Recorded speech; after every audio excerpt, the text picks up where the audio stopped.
The December 18th to the informal board meeting of the Savannah-Chatham County Board of Public Education. This is an informal meeting. We do not take any votes. This is information only. And we are going to start with the discussion of our choice programs. And Dr. Lewis? Yes.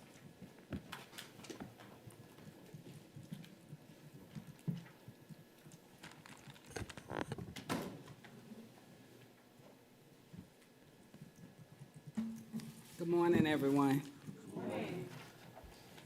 This morning we'll be discussing strategic priority.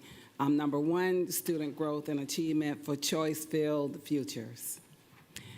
The slide you have before you now tells you about our objective, enhancing learning opportunities to develop critical thinking and interpersonal skills, offering our students an opportunity to receive specialized instruction, hands-on experience, learning beyond the four walls of the building, and learning in a field that will take them from entry-level positions onto careers.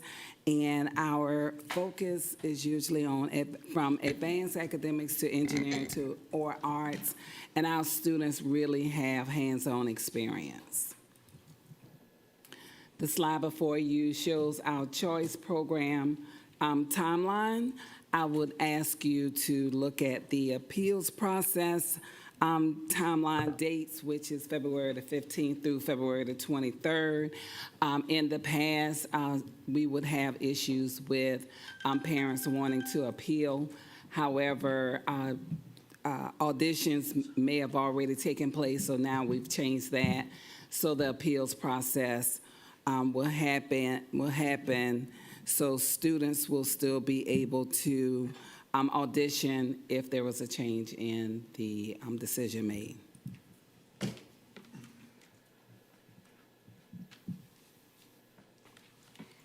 Good morning. So a little bit about the choice program criteria. It is unchanged since last year. We will still be using the 5 categories to review applications. That'll be an ELA assessment, a math assessment, student's choice GPA, their attendance, and their discipline. The one exception is for applications for 10th, 11th, and 12th grade. The assessment criteria will be waived for those grade levels as we work to identify a common assessment for all applicants applying to those 3 grade levels. And again, kindergarten, first, and second grade applications do not have admissions criteria, and MSAP schools, A.B. Williams, Hubert Middle, and Savannah High School also do not have criteria due to the MSAP grant.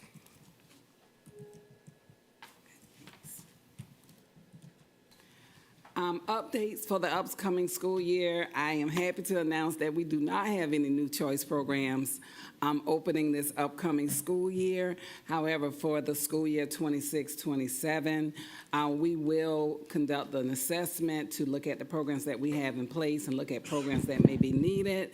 And based on programs and new locations of schools that may open or want additional programs, we'll look at that for the 26-27 school year.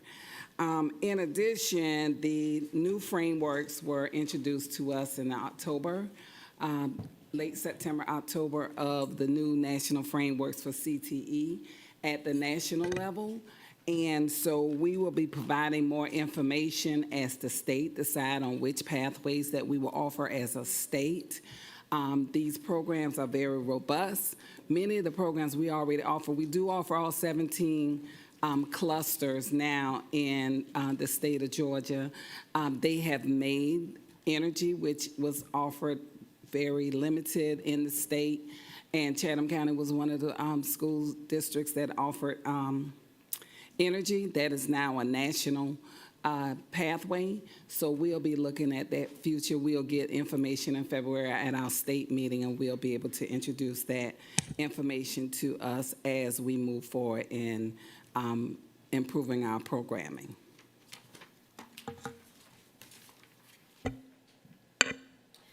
The slide that you have in front of you is a chart that just summarizes our numbers for the 24-25 choice program process. A couple things that we just wanted to point out. I know you guys have seen this chart before, but one thing to note is that many of our programs are not completely choice schools. They're an attendance zone school that has a choice program component. So one thing to note is that there are more students participating in these choice programs, but they just happen to live in the neighborhood, so their numbers are not reflected in this chart. And then another thing that we just wanted to bring up is that several of these programs have a really nice logical progression. So a student can, if they have a really strong interest in elementary school, that these programs are designed so that students can continue from the elementary level to the middle level to the high school level. We have some information about some process updates that we've worked on and we're really excited about. We have always partnered with specialized instruction, ESOL, and our visual art and performing arts specialists throughout the process, but we've specifically identified individuals in those departments to kind of be the choice program point person expert in those departments so that they can be more familiar with the process throughout, from application all the way through registration. Another thing we're really excited about is that communications and choice programs are collaborating to create a new to Savannah-Chatham guide for families. A lot of times we have families who move into the area after the regular lottery process, and we want to make sure that they understand there are still options to participate in the choice program process, even if it's after the regular lottery. Our Choice Program Guidance Committee, if you remember, they are the committee that developed the new rubric with the criteria for last year's admissions process. Well, we're kind of going to have that in a 2.0 version where they continue their work, and they'll work on developing a consistent support plan across the district for choice program students that build on those great supports that we have for our students anyway, but to kind of help them, because if they're in a choice program, they're in a new school, and they'll need some extra support just to make that transition and make sure that they continue with those high expectations. And then finally, we're really excited about some user-friendly criteria charts. Some of our stakeholders found the rubrics a little cumbersome and just basically wanted to know what is the minimum score I need in each criteria for my child to qualify. So we've made a chart that makes it easier for them to understand that required criteria. Okay, before you go on, I think Mr. Katchmar had a question. Yeah, I appreciate the comment about zone students in choice programs versus non-zone, because when we looked at that last month or the month before, it seemed like we have a lot of capacity or a lot of unfilled spots, and the question came up, there's a waiting list. So where is the data that shows actual full enrollment in the choice program so we know what is at capacity and where there are openings? Can we get that somewhere, or did we share it somewhere in the last few months? We can get that information for you for the exact number of students that's in that, in those particular programs. Okay, and I don't think there's a burning need for it, but I would like to see it before you make proposed changes to that and budget time. So early January, February would be good. Absolutely. Okay, Ms. Hall and then Dr. Brinkman. Good morning. Where can I find a list of the people who are on the decision-making committee about the choice programs? We can provide you that list. Could It's you- made mostly for of the whole board? administrators, district and school administrators. Say that again. It's made mostly of district and school administrators, and we can provide that information for you. Okay. Dr. Brinkman? Yeah, I would just like to continue on Mr. Katchmar's point. If this chart could just have one more column that says full enrollment with zone students. Yeah. Okay. And then my other thing that I would love to see in the calendar would be after April 8th, if we could be intentional with reaching back out to the community saying, we only had one student in the entire district decide to go to Windsor Forest construction that wasn't zoned for Windsor Forest. Would your student like to go to Windsor Forest for construction? Just one more, one more reach out. I've had plenty of parents that have contacted me over the years, some of which I've known since my daughter was in kindergarten, that will miss the deadline, and I squeeze something very hardly and go, how did you miss the deadline? We tell you a lot of times about the deadline. But I think in some of these where we don't have the push, and we know that a lot of people push for 1 or 2 schools because that's the word on the street, I think if we could reach back out one more time and actually say, hey, this program, just to see if we could grab some more people so that they actually understand we have spaces for your students to get into tracks that will lead them to higher education or future employment straight out of school. So thank you for what you're doing. Thank you. And we do reach out to, especially those, but what we've been doing is reaching out to those schools that may have a wait list and the wait list is not moving. We will reach out to them to let them know other schools do have openings that they can apply for if there's another choice program that they may be interested in. But we will definitely. Thank Dr. Howard Hall and then Ms. Grabowski. Yes, thank you for your presentation.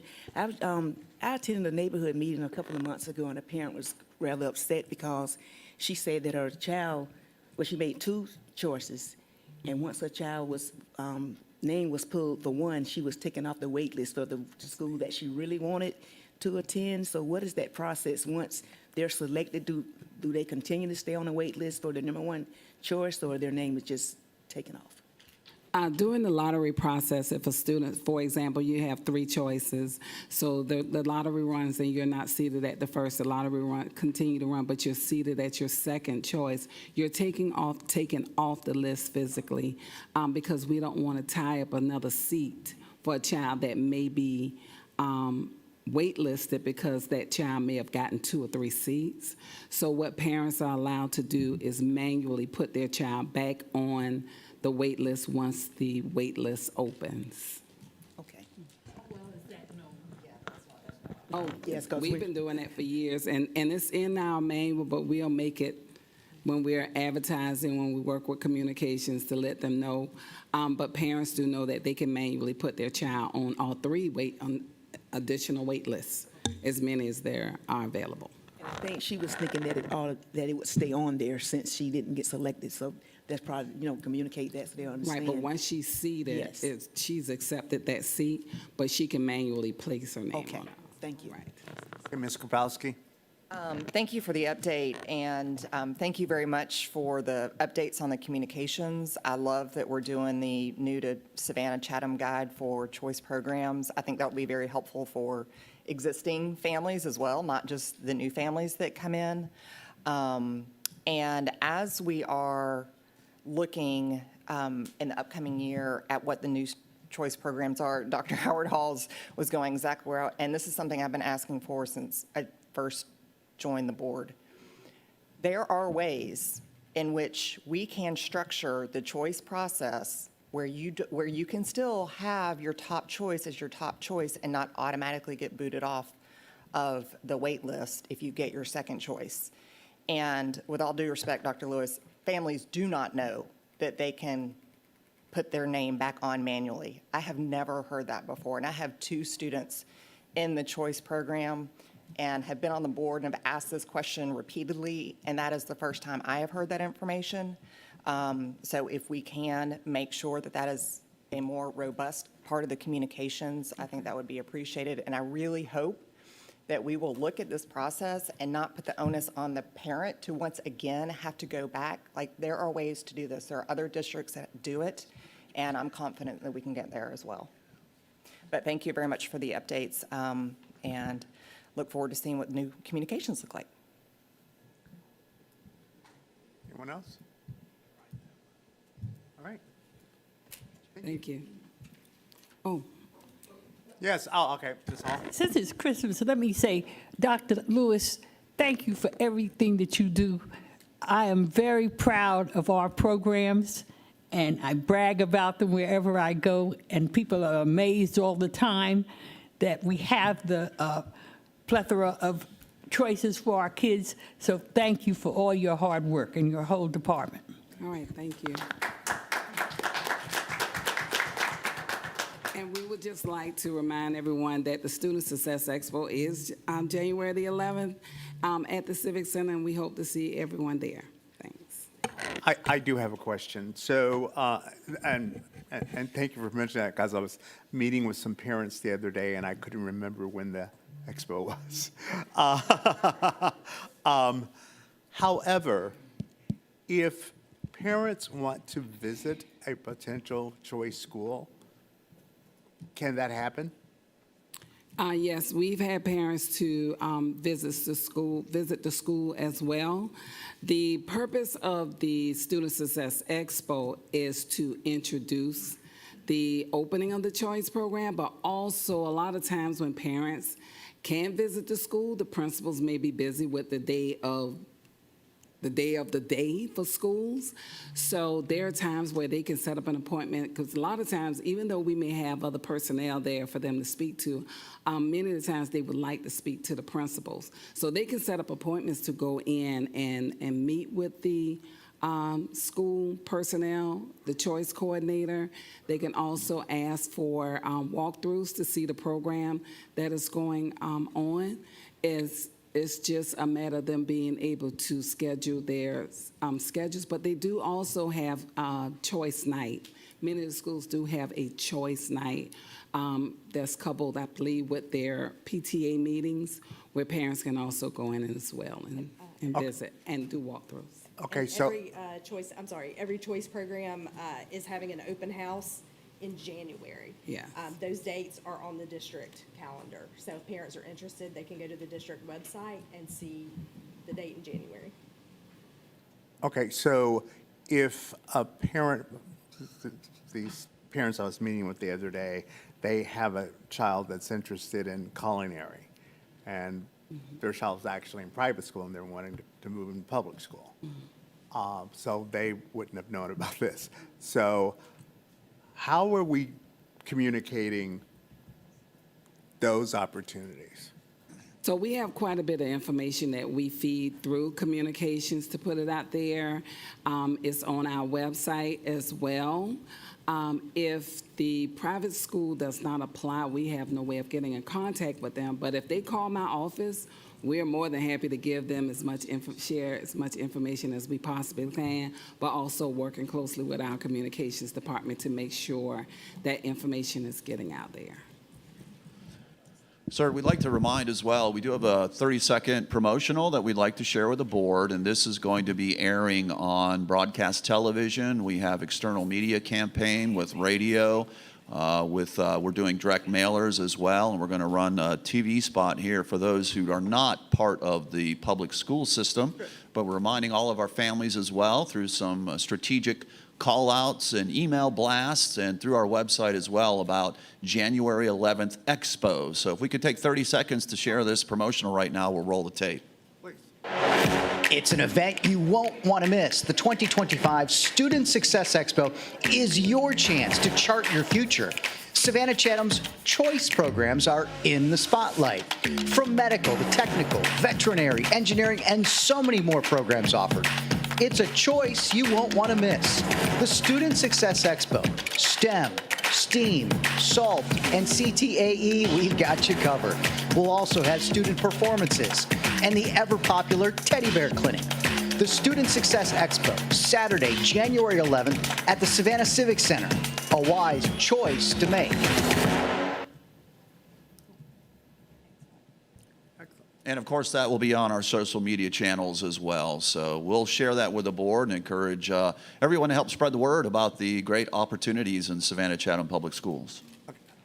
One more question, because I want to be totally clear. So if a parent wants to visit a school, do they call your office or do they call the school? They would need to call the school individually so that they Okay. can work out the Work out schedule. that of that. schedule. All right, Right. thank you. Yes, Ms. Grabowski. I did want to mention on that topic, some of the choice schools also will have tours. A lot of those are hosted Yeah. during the fall where there's one day where they will have tours. So that's just additional information. Yeah. And that information typically is on the school's specific website. So if families are interested in a particular school, I would also encourage them to visit the actual website for that particular school Okay. to see if there's scheduled tours that they can join. And a lot of those are student-led, and it's a really great way to be able to Absolutely. see the school.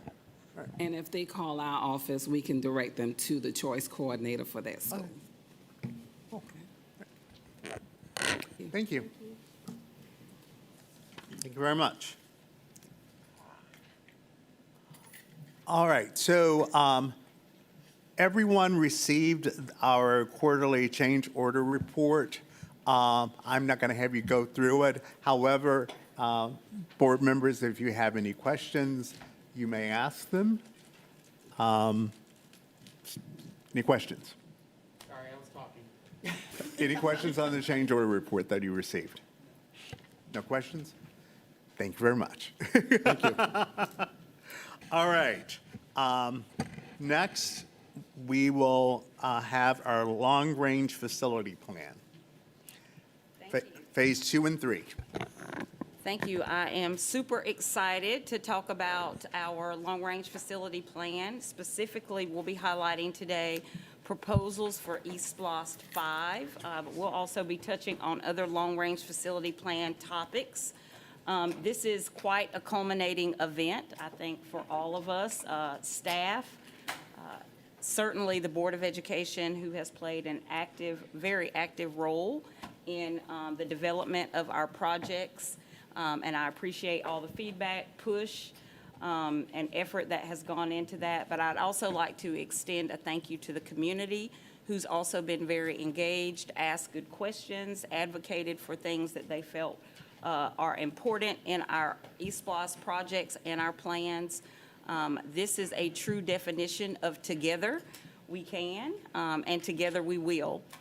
So today, we will commence with our presentation where we are discussing how we will renovate, renew, and reimagine the future through our long-range facility plan. We will advance to the next slide. I think it's important that we highlight some planning objectives that we have had top of mind. These have morphed over time, but I hope can be a guide as we move forward. First and foremost, I think one of the things that emerged in this process is that we are balancing facility planning with academic learning and academic programming. And it is important as we think about choice programs and the baseline experience for every child that we also match our facility needs with that. So as a baseline, we want every student to have a high-quality, well-rounded education in an optimized learning environment. We also want to align academic programming and facility projects to ensure we have opportunities for our students to have workforce development and other learning needs met. We want to prioritize environmental sustainability, flexible use of space, and responsive maintenance as we want to increase the longevity of our facilities and efficiency of our facilities. And last, but certainly not least, we want to make sure that we are providing in our facility plans effective infrastructure for safety and technology so that students and staff have a secure work and learning environment. So we are using these as guiding principles as we move forward in our work. It is important to note that while the spotlight and much of the highlighted topics today will be around East Blast 5, the push from the board, a push that I do appreciate, has been that we want to see the whole plan, the big plan. And so this plan that you have access to certainly includes more projects than simply our East Blast 5 projects. You will see references to projects in East Blast 4. We think those are important because we want to convey to the community that promises made, promises kept. And while we are moving on to the new topic of East Blast 5, we still have to deliver on what we have set as priority in East Blast 4. So a lot of the East Blast 4 projects may not be discussed today, but I would like to remind you that in your packets, those projects are available, and we want to make sure that people understand that those projects continue. We have not taken our eye off the ball as it relates to that.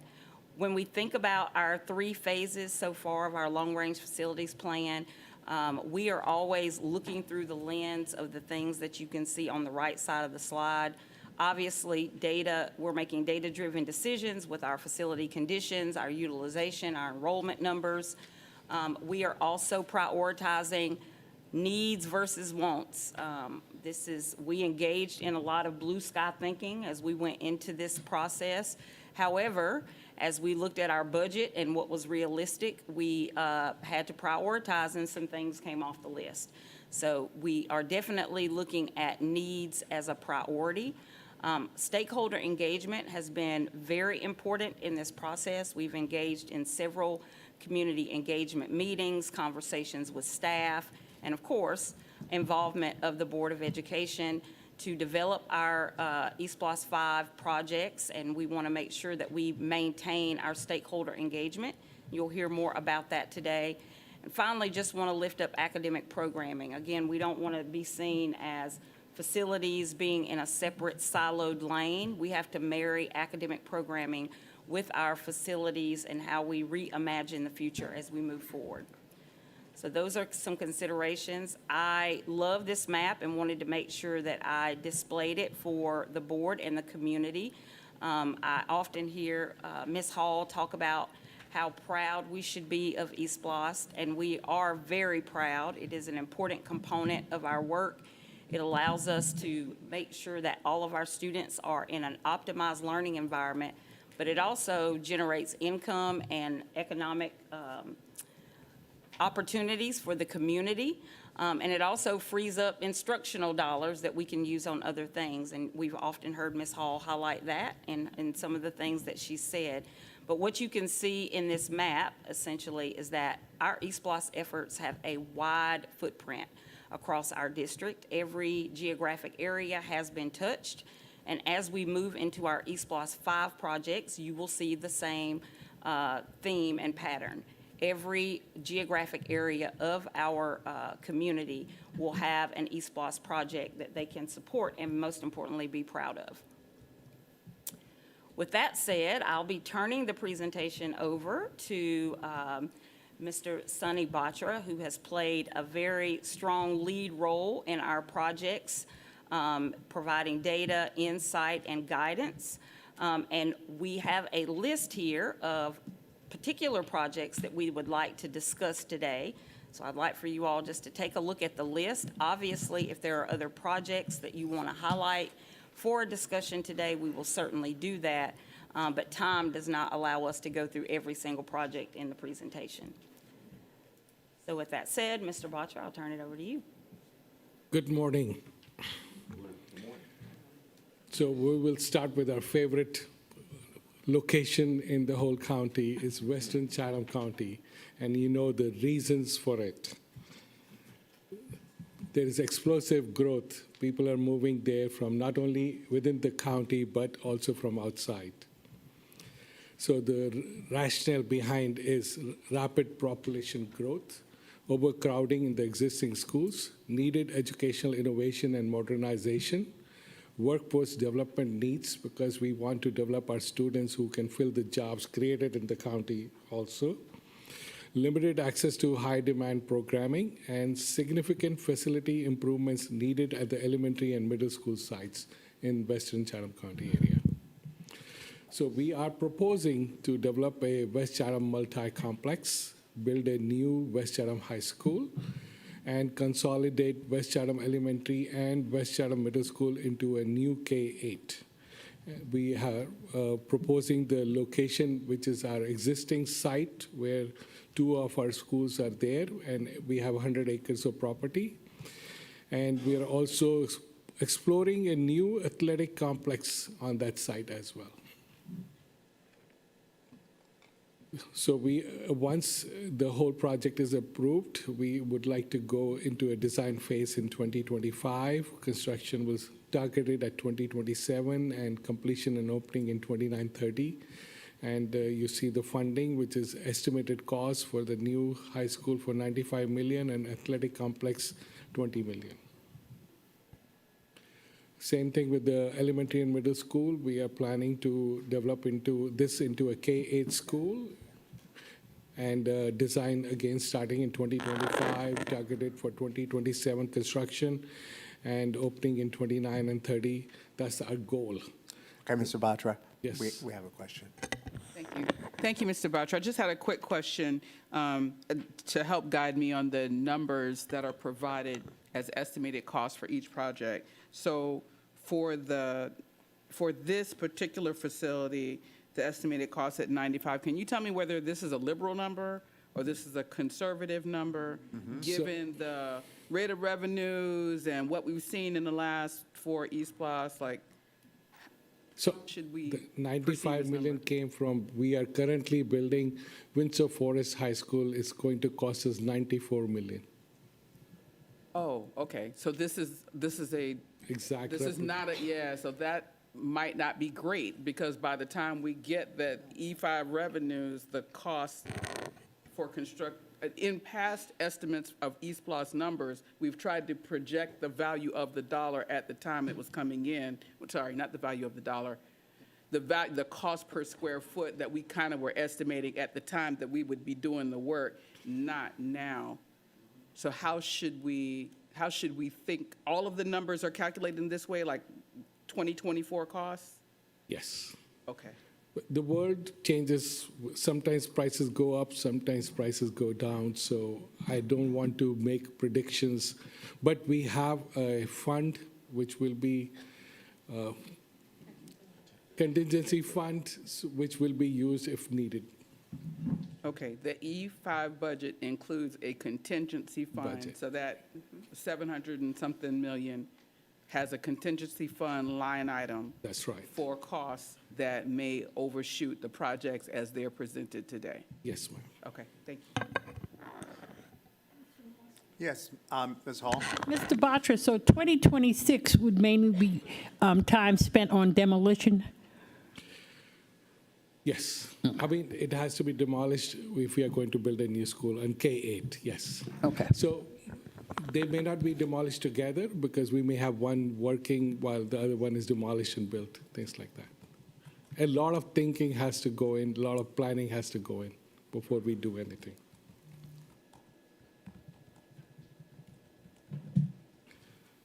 The impact and benefits of this project would be relieve current and future projected facility utilization in Western Chatham County, provide students with high demand programming, expansion of programming options, allows the opportunity to create a vertical choice pathway for feeder schools, and explore feasibility of the on-site athletic complex to enhance enrichment beyond classroom and provide value for community use. I think it's important to note on that slide that we will have to explore boundary changes when these schools open. And I know at times that can be uncomfortable for parents, but when you open a new school, that's always a part of the equation. So that will be a part of this process. Ms. Grabowski? Just to that, I know it's very early, but do we have a sense of, like, in looking kind of comprehensively at the program that's proposed in this plan, do we have a sense at all of Types what of those, programs. what those types of boundary changes might be? I mean, I know it's probably unfair to ask that question because it's Actually, so we've early. already done some preliminary mapping of what those boundaries could be. Ms. Davidson, I don't know if you want to speak to that. Yes, good morning. So as we looked at the West Chatham area, we wanted to make sure that we identified elementary all the way to high school. So we want to have very clean maps so that if you live in this area, it's not depending on what side of the street you live on in the neighborhood.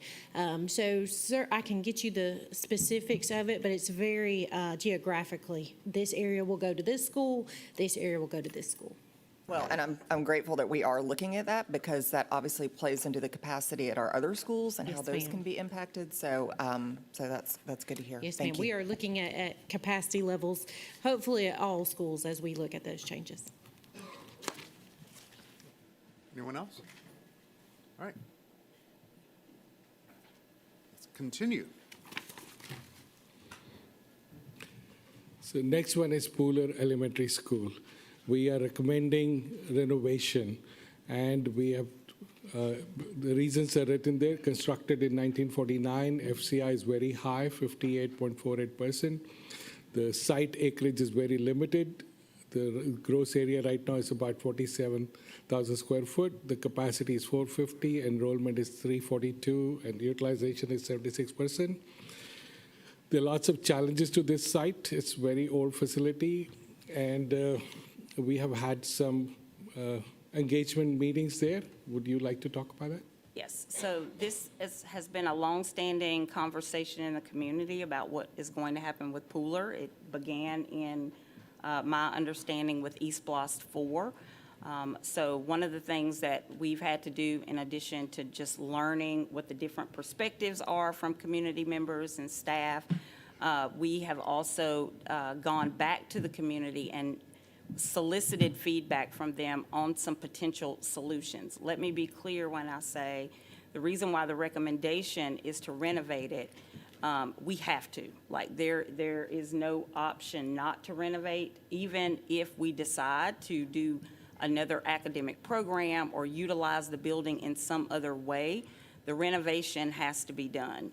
The building, I had an opportunity to walk through the building, and there is a definite need to do some renovations in that space.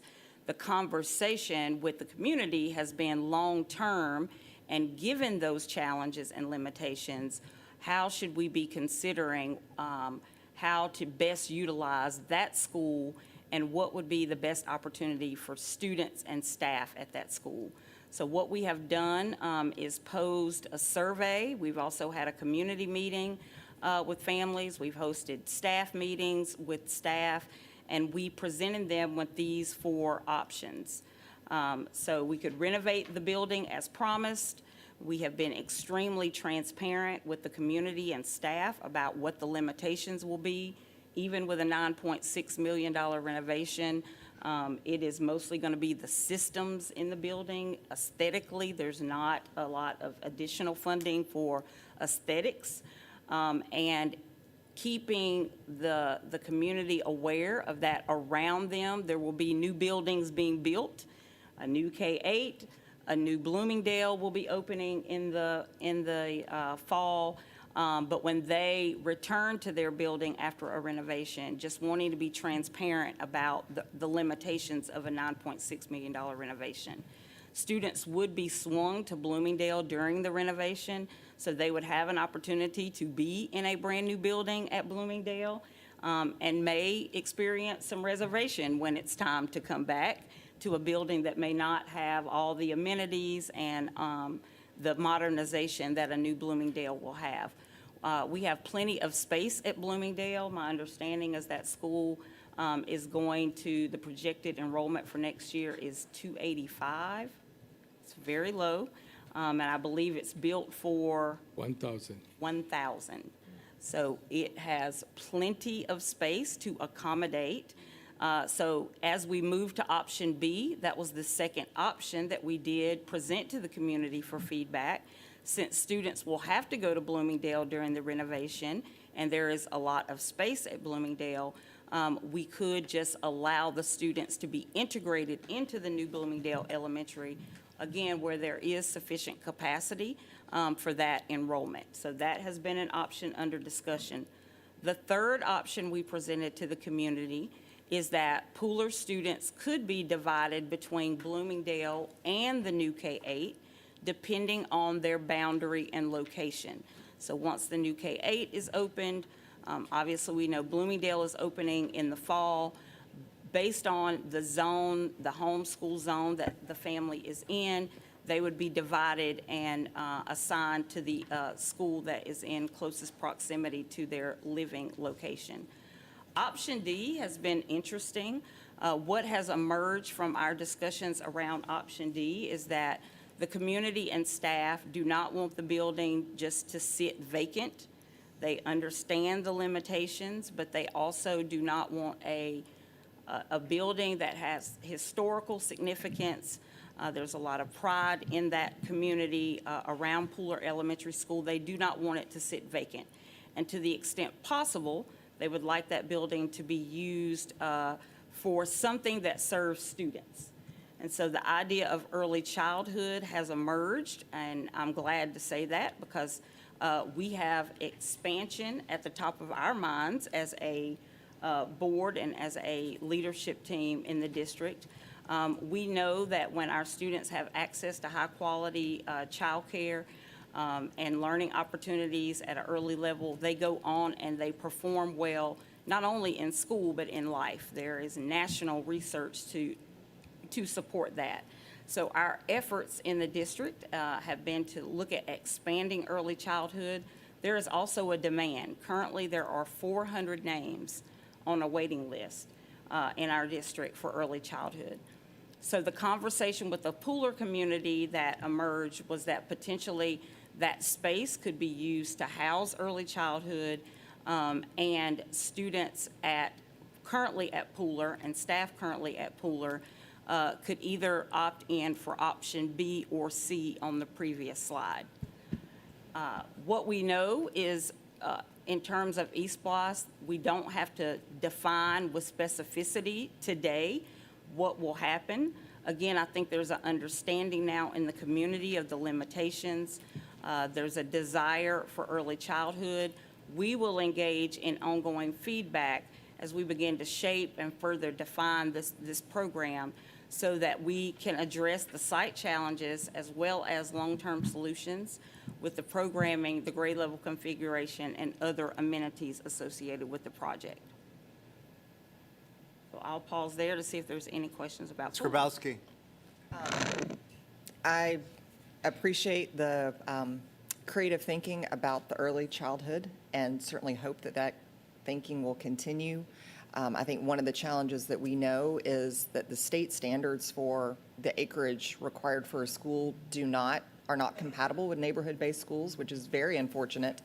So whenever we can find a way to be able to maintain that connection with our communities through our neighborhood-based schools, I think it is a win-win all the way around for us as a district as well as for the community. So look forward to hearing what the continued conversation will be, and hope that as we are looking at that as an early childhood, that we can also continue to look at not only the early childhood that we are providing obviously as a district, but also the opportunities to provide benefits to our teachers and staff in providing early child care, similar to what the surrounding counties are doing as part of our teacher recruit and retention. So, thank you. Absolutely. Thank you. Okay, Ms. Howard Hall, then Dr. Ringman, then Mr. Johnson. Yes, as we were talking about earlier regarding our programs, we know that in Savannah, the bulk of the choice programs are in the city of Savannah, but when you reach out on the western half of the county, such as Pooler and Port Wentworth, they're limited. So this is an opportunity to look into implementing other choice programs at the newly built high school, as well as high schools that's already out there. We know that it stops at Woodville-Tompkins. Woodville-Tompkins is considered as the west side, but it's the west side of Savannah and not the west of Chatham County. Yes. So I think that's also, I agree with the early childhood education portion. We definitely need to implement that, as well as 3-year-old programs. So we want to see that the choice programs, because many of the students living in Bloomingdale and Pooler, and they want to take a course in engineering. It's a long route to Jenkins. Yes. So some of those programs, it'd be nice to see other choice programs offered on the far western part of Chatham County. Thank you for the great idea. Dr. Ringman. I'm just going to state it again for the record. I will steal Ms. Grabowski's words on creative. I'm all for that.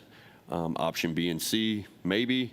It is really hard to, if you came to me and said we were doing option A, that's what's going on EastBLOS, that's a really hard sale, because I feel like we're just putting money into a money pit, where we're going to have 2 brand new schools that will be able to accommodate that, 2.3 miles in one direction, 3.6 in the other direction.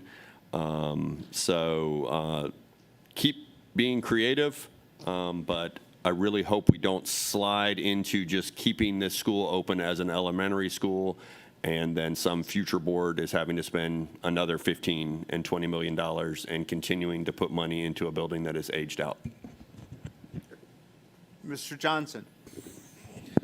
Yeah, it's very interesting seeing some of the survey results, which I hope that we circulate around the rest of the board, from those people who did not attend the community meeting versus those who did attend the community meeting. But however you look at the numbers, the community and the parents and the staff, whether they're there or not, they still want it to be, they still would like to see it renovated and used for something for kids. A lot of them at the community meeting were very intrigued on the Early Childhood Learning Center because they understand the limitations of the building. They understand that it's only a Band-Aid of a temporary fix because of the age of the building and because of the layout of the building and the requirements from Godot. So with that, I think it's the district through Dr. Watts and communication and your staff, people are starting to use their heads, not just their hearts. Yes. But that building and that location, it's kind of like a lot of us when it comes to 208. It has that sentimental value, that historical value, that how the people look at it. So as long as we're able to meet the community where they are and give other options other than just it's opening or it's going to close, a take it or leave it option, I think we'll be able to use those renovations as effectively and efficiently as possible, at the same time benefiting not just the students that are there now, but benefiting the students that will occupy that building 10, 20 years from now. Dr. Brinkman? And I'm going to steal one of Mr. Katchamar's big pushes is to have childcare locations throughout our district and trying to really move towards, can we have 4 or 5 childcare locations for our employees? I feel like that this could definitely be part of that creative growth to have this as a central location, somewhat central location on Western Chatham. So keep jotting those ideas down in your notebooks. Thank you. All right, continue. So the next school we selected to talk about was Gould Elementary School renovation, but stop me anytime. Actually, I think we have Woodville. Yeah, Woodville. Woodville first. Yeah, Woodville first. I got it. It's not on the list. There you go. Okay. So let's talk about Woodville Tompkins Lower Campus and Upper Campus. So as you can see on the lower campus, this was built in 1963. It is one building which has the highest FCI score, 74, almost 75%. The site acreage, which is together with the high school, is 33.37. Unfortunately, it's not all connected fully. This lower campus is about 52,000 square foot, and the enrollment number is 56, which is for Building Bridges High School, which also is located there. So we are recommending to relocate and rebuild closer to the upper campus. Because of aging infrastructure, high FCI score, we can create a modern learning environment and provide additional facilities which are not there at the moment. And this gives us room to create an athletic facility for the school also. The upper campus was built in 1999. Its FCI score is 25, which is yellow. Again, the site acreage is together with them is 33.37. It's a nice size school, 163,000 square foot. The capacity is 750. Enrollment is 697. Utilization is 93%. Again, so our proposal is to relocate the lower campus near the upper campus and build a new building for them. And the total cost will be $14.8 million. And the upper campus will also get a new roof and new HVAC, which is going to be funded from E4 currently. We have potential CTA programs, which will be again studied and then before we implement that. Next school is Gould Elementary. We are recommending. Okay, before you go on, I think we have a couple of questions. Ms. Grabowski and Dr. Howard Hall. I'll defer to Dr. Howard Hall. Yes, I'm excited about expanding the CTAE program. We know that Woodville Tompkins have a long wait list. The Lower Woodville campus was once Scott Junior High School, where I attended junior high school, so that building has been around for a while, so that's exciting to see. And also the expansion of athletics, and I see on here that's athletic practice facilities, and hopefully with this expansion and with having more seats provided at Woodville Tompkins, they can one day have a football team once again as the old Sopronia-Tompkins High School did have a football team, because then we'll have more students, offer more choices. So I'm excited about this. I have 9 schools in my district, and as it pertains to SPLOST 5, there's only 2 on that list for SPLOST 5 funding, which is Rice Creek. We hadn't gotten to discuss that yet, and Woodville-Tompkins. So those are priority, and I'm excited about this plan. Thank you. Thank you. Ms. Grabowski?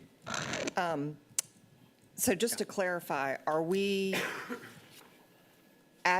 looking at opportunities to be able to add additional seats at Woodville? Okay, that's right. good. Yes. I know that you just mentioned, I just wanted to clarify.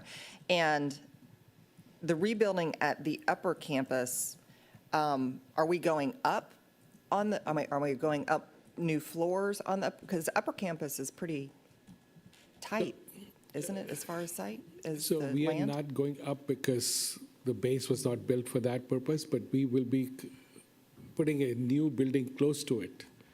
So walkable distance, we just built a new, what was added to that?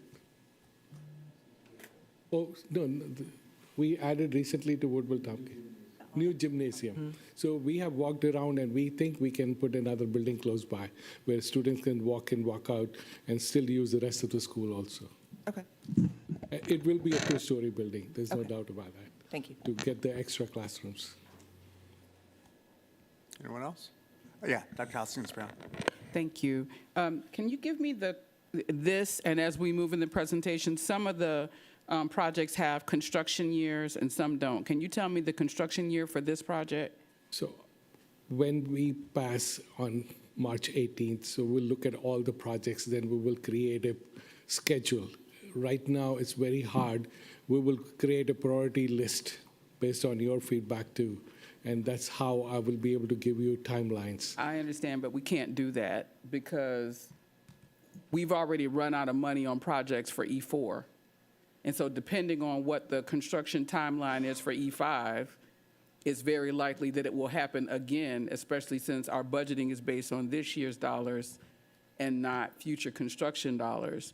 So what I was trying to figure out is, in looking at this list, what's likely to not get done if we run out of money. So waiting until March to come up with that kind of planning doesn't seem the best stewardship of this list. So we have lots of projects. I know that they can't be done in 5 years. So because of not only limited resources within us, but also not having enough design professionals and construction folks in Savannah area because of all the other construction going on. So once you approve all this, we will create a priority list, because the priority list will also tell us which go first, which go afterwards. Right. And We might be talking about two different lists. Okay. I understand what you're saying about design professionals and limitations, but a priority list is different than just a projected list. Like some of these you already have dates for. So there was a reason that those dates were identified. But the difference with the eSPLOS list, and just like if we were just doing everything out of taxpayer money, then it would be different. But you have to go to the public and say, we are going to propose these eSPLOS projects, and we need your vote on this list.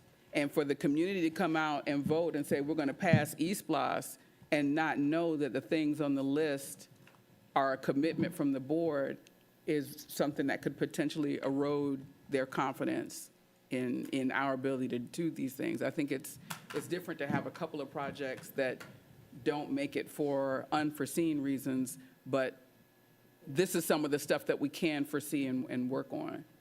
I think we would approach it using data. The most urgent needs, if there's obviously a safety issue, a major systems issue that is making the environment not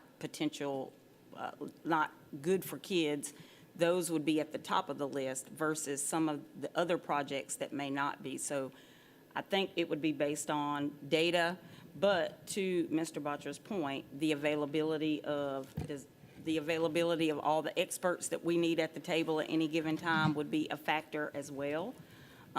So I think there are a myriad of factors. Our intent is to do all the projects that we're proposing, and that they're all currently within the budget. But I do understand your point about as prices escalate, obviously, some things may have to fall off. But Yeah. to date, has anything fallen off of East Bluffs project that maybe didn't get done? We have several projects on this list that are carried over from E4. Yes, but they're going to get done.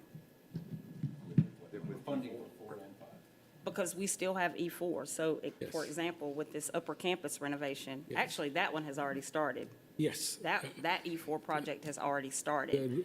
The HVAC is in design right now. It's in design. Okay. I might need a tutorial because I think I'm getting some ideas confused.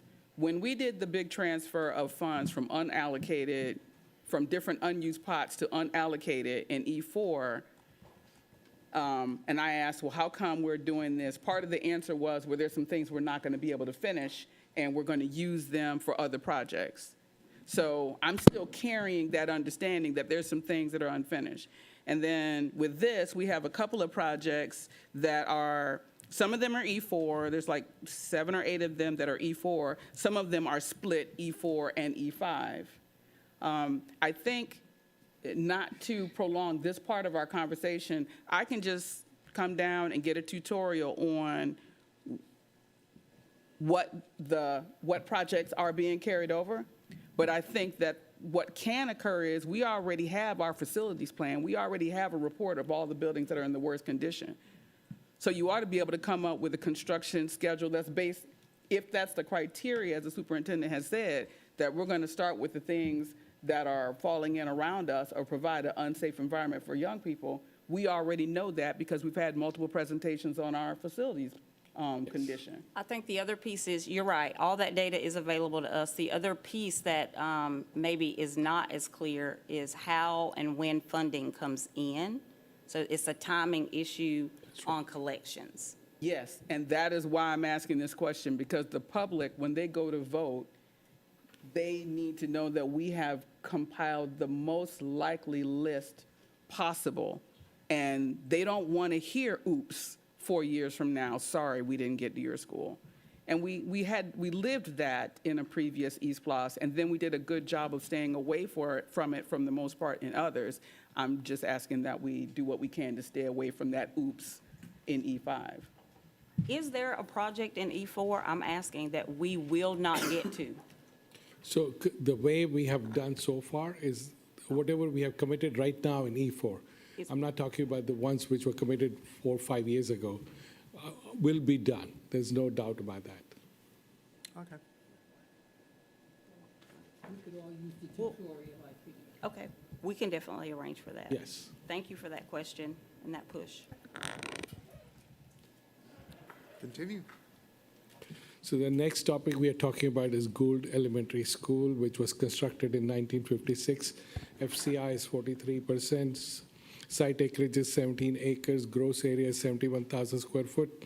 Enrollment is 581. Capacity is 650. Nice size utilization.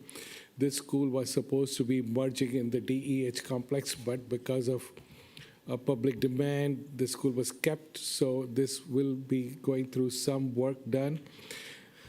So we are already, we're going to renovate the school. We're going to replace the roof, which is already almost designed. HVAC replacement will be done, and new fire protection will be given. And the furniture has already been replaced in this school. And this will improve our FCI score of this location. Yes. Dr. Hudson? Just a quick question. Is 308 just a general capital projects fund line? Yes, 308 is the fund balance we use, Okay. or whatever money we get from the general fund. Oh, it's money from the general fund, not fund balance? General fund balance is part of general fund, isn't Yeah, it? it's general fund It's the dollars. okay. It's general fund dollars. Yeah, fund balance is something else. That makes me itch. It is So, general okay. funds. All right, thank you. Yes, ma'am. Oh, Dr. Howard Hall. And just, for the public, that this will be coming from East Bluffs 4. Yes. And the furniture replacement, that furniture has already been purchased for, It's hasn't already it? been delivered to them. If you Right. go to the school, they already have brand-new furniture. Right, so when it says replacement of classroom furniture, it's already taken place. Yes, I ma'am. just want to make that clear so everybody would understand, because that furniture was ordered for DEH, but due complex. to the change, so, thank you. Yes. It has the school colors. So you know about Rice Creek? We'll continue. Any discussions in this topic so far? Mr. Kachmar? On Rice Creek, we have land there. Yes. I feel like when we've added on to other schools, we've kind of just added on horizontally, and then 10 years later, when we're like, hey, we need more space, we don't have enough space. So for properties like Rice Creek and other district facilities, can we be mindful of potential expansion or athletic needs 20 years from now, 30 years from now? Build up, build 2 stories, build in between wings, do things to preserve land, because down the road, 10 years, 15, 20 years from now, we may need another high school out there. And Rice Creek is a big plot of land. But if we just keep building out classroom wings all over the place, we're going to lack space. So let's be mindful of that there and elsewhere. Thank you. Dr. Brinkman? Are we highlighting everything, or are we highlighting actually the projects to be highlighted for discussion on page 6 of this? Like, we are highlighting everything, but we're not highlighting what we were told we were going to highlight. So it's a combination of both. We are going to highlight those, but if you have a question about any of the Yeah, other but we projects- weren't, but he's talking about stuff. I'm just trying to keep us on track time, and I know I'm using some time right now, but we weren't even supposed to really even talk about Woodville Tompkins. It's not on this list. And Rice Creek isn't on this list. I It's think like, it may- I think like, you I'm just all- trying to, these are the things we're supposed to discuss. Are we sticking to this, or are we sticking to something different? I thought it was on the list. Was there, did we call an audible? We'll keep going with the list. We'll Okay, fake get punt. back on track. Let's do the list. Sorry.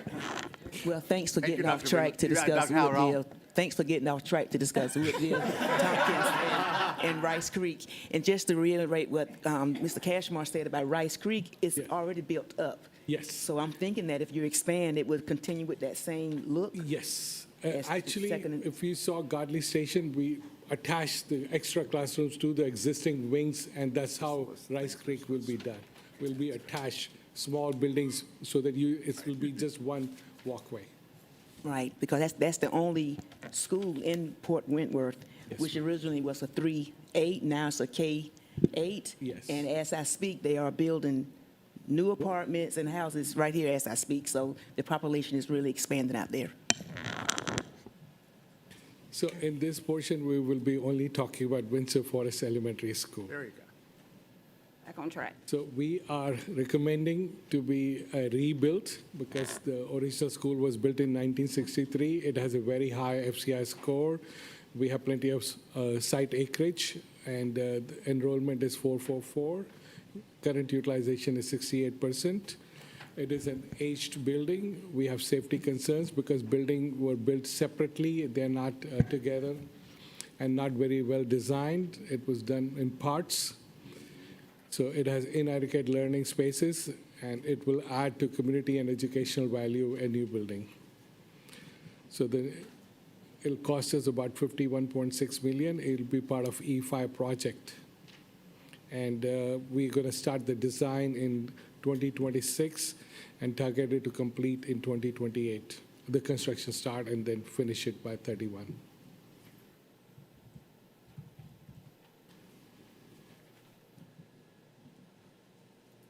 Any discussions? In this section, we'll be talking about 3 different places: STEM Academy, Garrison, and Doraine and Hodge Elementary School facility. Okay, no Garrison. Okay, STEM Academy. It was built in 1962. FCI is 49, which is very high FCI. We have limited acreage. Its gross area is 167. Enrollment is 710. Capacity is 650. It was originally an elementary school, so it's a high utilization with a big waiting list too, as I understand. So we intend to do a nice renovation. We will go fix. What happened? Oh, sorry. We intend to rebuild this school and increase the enrollment capacity.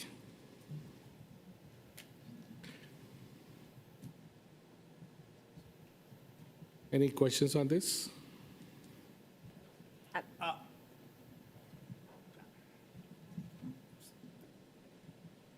The superintendent can go first. She may address my concerns. There you go. If you'll go back a slide, I wanted to highlight the fact that when we talk about the STEM Academy at Bartlett, there are some location challenges that have been highlighted and observed. So we know that the current location is in a very commercialized area. It creates accessibility challenge. There's also some limitations as it relates to acreage. To really be able to build out the amenities in terms of athletics and outdoor learning space. We have done some community engagement with the families and community. However, the topic of location has not come up with the families and the community. So we would like to have the opportunity to provide them the same engagement opportunities as we look at the optimal site for the school. We know that we have some options. We could build at the current site. We could build at Schumann, which was highlighted in the last workshop, and there are other land considerations. But we want to do that with the community's input. Dr. Hoskins-Brown. Thank you. I appreciate this summary, and my opinion about rebuilding is the same as it was in the previous workshop. I don't support rebuilding at the current location for reasons that have been described. And I don't support building on the Schumann site. I think it has a small footprint. I know that there is an opinion that there is an ample amount of land there, but I also think philosophically that you don't rezone a school because the building is failing, move all those families to other places, and then build a new school right at that same location without inviting those families to come back. So I don't support it as I have heard it described right now for Schumann. I think it begs the idea of equitable treatment for families. And so there'd have to be more creativity about the neighborhood families that are no longer at Schumann before I would support that site for STEM. Thank you. Ms. Grabowski. I appreciate Dr. Hoskins-Brown's perspective on that very much. I do think that it presents a different type of opportunity for those neighborhoods, though, and providing direct access to the middle school. I understand it's a choice school, but just another layer of that perspective. But I do appreciate your opinion. If the opportunity is available for them to be at the school, if the opportunity is created for them at that school, I probably would be more open. But right now, it wouldn't be. And so that's why I'm saying I'm open to creativity. Open to a segment of it. Yeah, I'm that way. I'm just saying we can be creative and inclusive, or we can be more strategic and find other locations. Ms. Hall. I'm happy for this discussion because I listed this project as one of my top 5 because I thought that it had been established that we were going to intentionally include the neighborhood of the families around Schumann. Maybe that just got to the discussion stage and never was finalized, but that to me was the whole gem of the idea. So we are all hoping that we can look forward to that. Okay. We have more work to do on that project.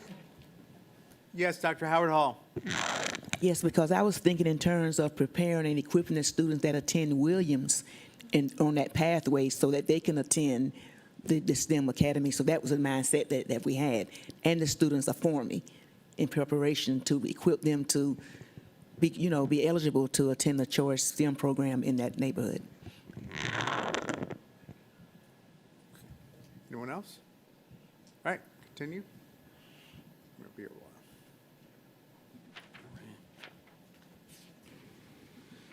So we come to Durant Middle School. Our recommendation is to renovate and improve academic support at that. This school was built in 2002. FCI is 31.88. It has a limited site acreage, but it is right next to an elementary school, which has got a lot of acreage. Gross area is 125,000 square foot. The capacity is 850, but enrollment is 492, which gives it a very low utilization. Our plan is to spend some money to improve the age equipment and furnishing, improve the energy efficiency, and improve the interiors, including the floors, walls, doors, and windows.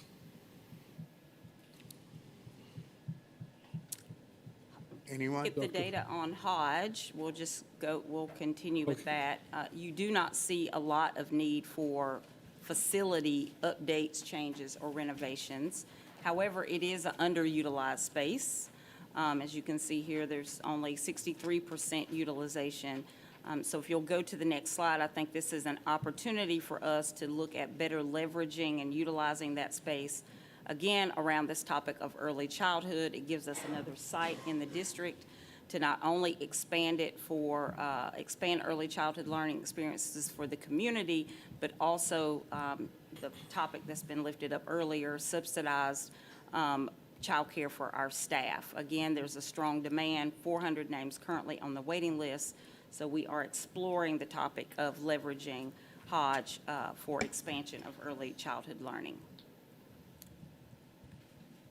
Ms. Hall? Can we go back to the Duren site for just a minute? Will there be any exterior improvements at all, or everything is just interior? Because I remember now that we were discussing workers' apartments around that area, that kind of a big Yes, so a bigger program. project. So you'll see later on in the slide deck, we have done 2 community engagement events in that community. And based on what we learned, we need to continue to engage the community in what the long-term solutions or opportunities will be. So we don't have to define that right now for East Bloss. Okay. The renovations are separate from any future opportunities that could possibly be workforce housing or could not be workforce housing. But we want to do that with the community and not to the community. Okay. So we've had the discussion, and we know more discussions need to be held. Okay, thank you. I'm sorry. Back to Duren. Okay, so there are, and maybe this is not a question for today, but for future discussion. We've got to have more students in that school. I mean, utilization is 57%. That's, So you will also, oh, I'm sorry. Yeah. I was going to say, on a future slide, if you'll go back to the slide, that one, if you'll see there, we are also, as a part of this project, examining and potentially modifying school attendance boundaries as another way to explore utilization. but we're not going to put that in East Boston now. Got it. Because we don't have to. Got it. Got it. So that's Okay. a perfect segue to my question. I know that we have this on our agenda to do, but do we have an ETA as to when this could be accomplished? I think it goes back to the conversation earlier that we were having with Dr. Hoskins Brown. We would have to look at this one in conjunction with the other projects. So we don't have a specific timeline on it yet. For rezoning, that's what I'm asking. Oh, for For rezoning? rezoning or looking at the boundaries and for attendance I purposes. think we're already internally exploring that. Gotcha. I would say those conversations would be happening in the next 2 to 3 years. Conversation. broadly, yes. Next week, okay. Sounds good. Can I ask this, just out of curiosity, when I look at Duren Middle School, we're getting ready to put into Duren Middle School, we're proposing $20 million. The school was built in 2002? Yeah, 2000. And that means that it's 22 years old.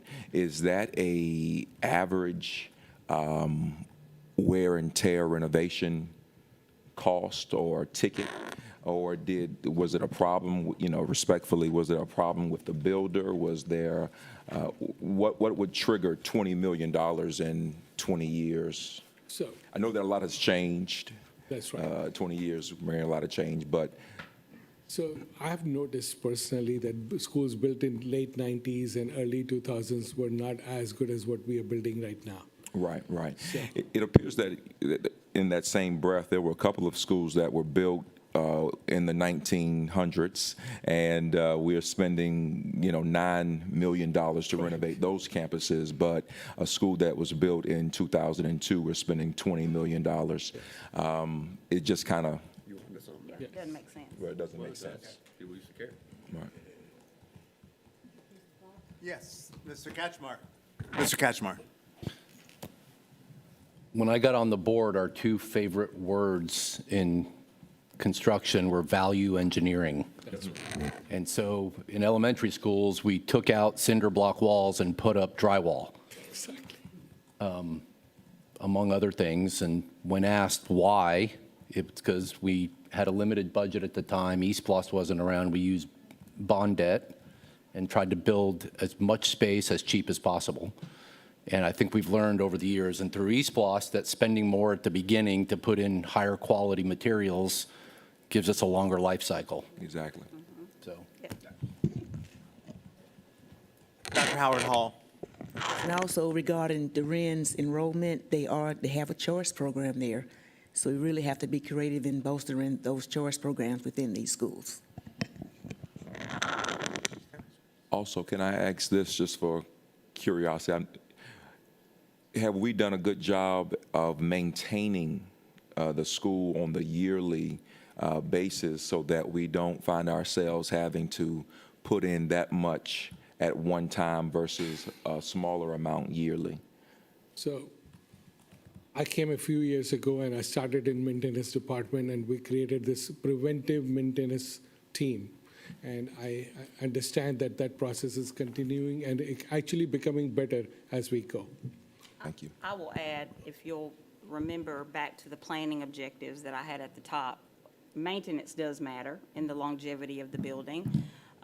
We do have a team that works very hard to be responsive to maintenance needs, but they're under capacity. So we want to continue to work to be more responsive so that we can do exactly what you said, be responsive, be proactive around maintenance so we can increase the longevity of the school. I would not characterize how we operate now as optimal. Yes, not yet.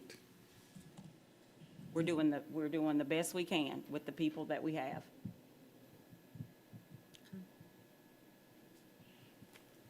Thank you to the people that we have as well. Thank you. That's right, exactly. They work very Very hard. hard. Okay, continue.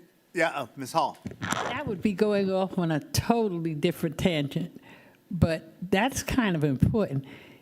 Dr. Watson, are we looking into bolstering our maintenance workers and what needs to happen?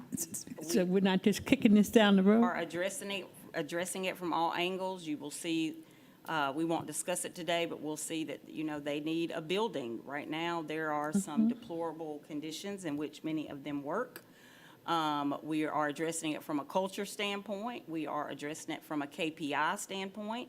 So I think from an HR standpoint, there are multiple ways that we're trying to look at our maintenance staff, but I think it's important to note that while the district has increased in square footage, we have increased in square footage where we have added space, but our staffing has not increased at the same ratio.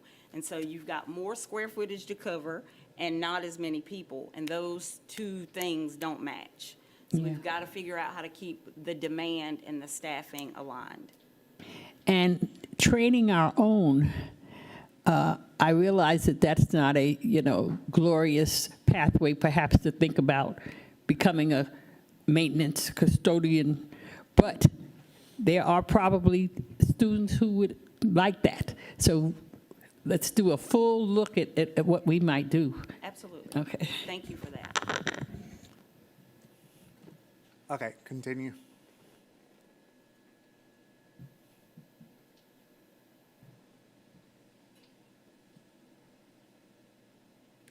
So in this section, we'll talk about Savannah High School and early college as one piece. So Savannah High School was constructed in 1998. Its FCI score is also quite high, 40%. We have a lot of acreage, 52 acres. It's one of the largest buildings we own, 215,000 square foot. The enrollment is 773, capacity is 1,200, utilization is low. And we are planning to renovate this building and also adding an academic annex to help with the programming, renovation, and creating a new look for it, and hopefully attracting more students to this location. So I think we discussed this project in the last section. This is an opportunity, again, for us to better utilize existing space that we have in the district. We've noted that many of our facilities are under capacity. This is just one. I think it's important to note that as a part of this scope of work, we are looking at partnering with one of our local universities to potentially move the early college, which is currently on that campus, to a college campus, which would differentiate it from the other early college opportunities. Every high school in our district offers the opportunity for dual enrollment. So how do we distinguish this program from every other high school in the district? It would be an opportunity for these students to actually go to college go to school on a college campus to increase that enrollment in that program, which is also an under-enrolled academic program in our district. It's a wonderful program. We want to keep it, but we need to figure out ways to build that program. Moving the early college off-site would provide space for the academic annex.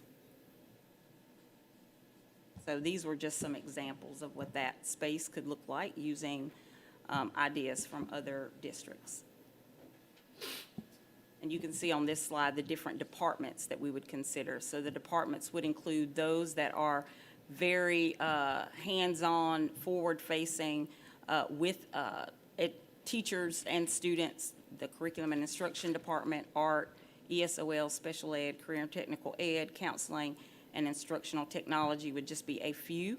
That would put them on site at Savannah High School, which we think would increase the profile of that particular school and deem it a very important facility and opportunity within our district. So the current location is already going through an HVAC system upgrade. A new roof was done recently. They already have an athletic complex, so we are going to modernize the rest of the school. We're using parts of East Plus 4 funds. The current renovations are happening. E5 and fund balance will be used, and the estimated cost is about $35 million, which includes the academic complex going there too. Any questions? Ms. I just want to comment that my last visit there are interior upgrades needed. Yes. So I'm glad to see that that's listed here. Yeah, those are included. Anyone up? So could you go back up a slide, please? Back. Yes. Okay. Sorry. Back. Forward. Yes. Okay, so how much of the how much of the 35 million is an E4?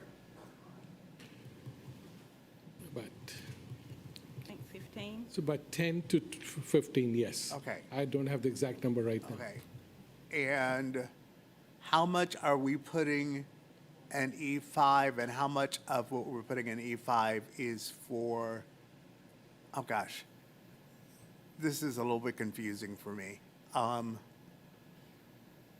So this is an instructional support and administration building at the same time. I would call it an academic annex. Yes. So it will house our academic departments. Okay, how does that jive with what we can put in E5?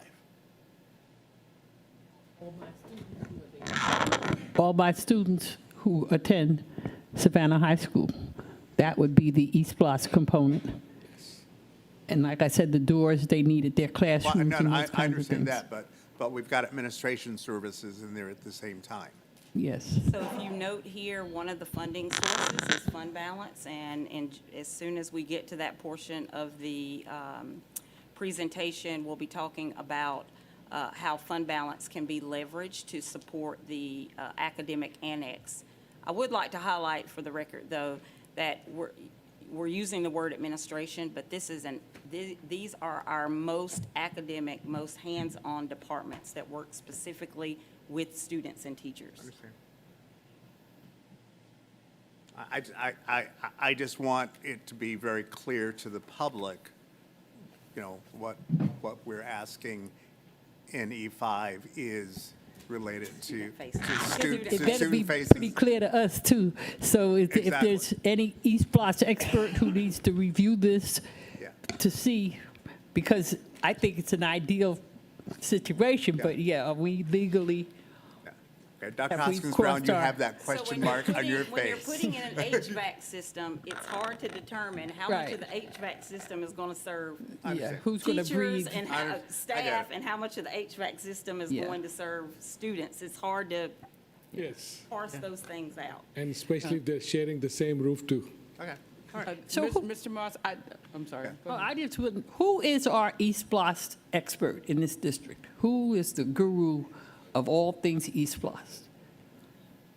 I don't think there's one single individual. Everybody knows Oh. big portions of it. All of our Collective brains expertise together. and ongoing learning. That's exactly Okay, right. well, yeah, because we have this coming up later on Yes. in another project. So, yeah, it would behoove us to just be sure Yeah, yeah. that everything's straight. Dr. Hoskins Brown. I did not have a question. Yes, you had a question mark I on only your had a face. comment. I think, I know that when we talked, but thank you for recognizing me and knowing I can't play poker.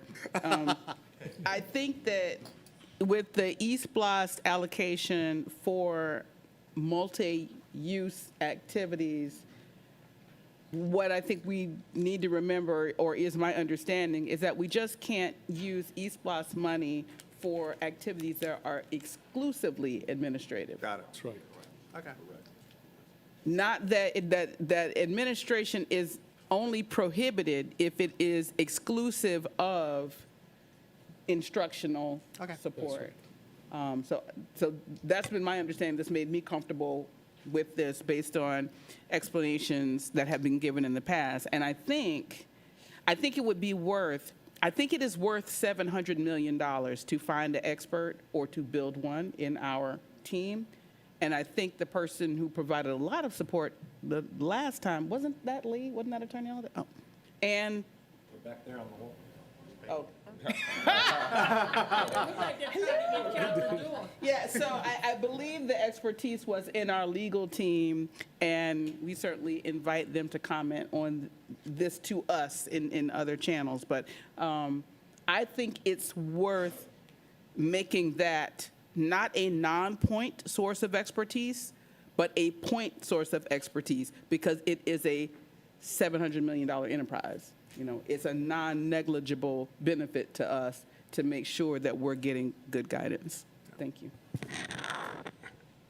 Anyone else? All right, continue.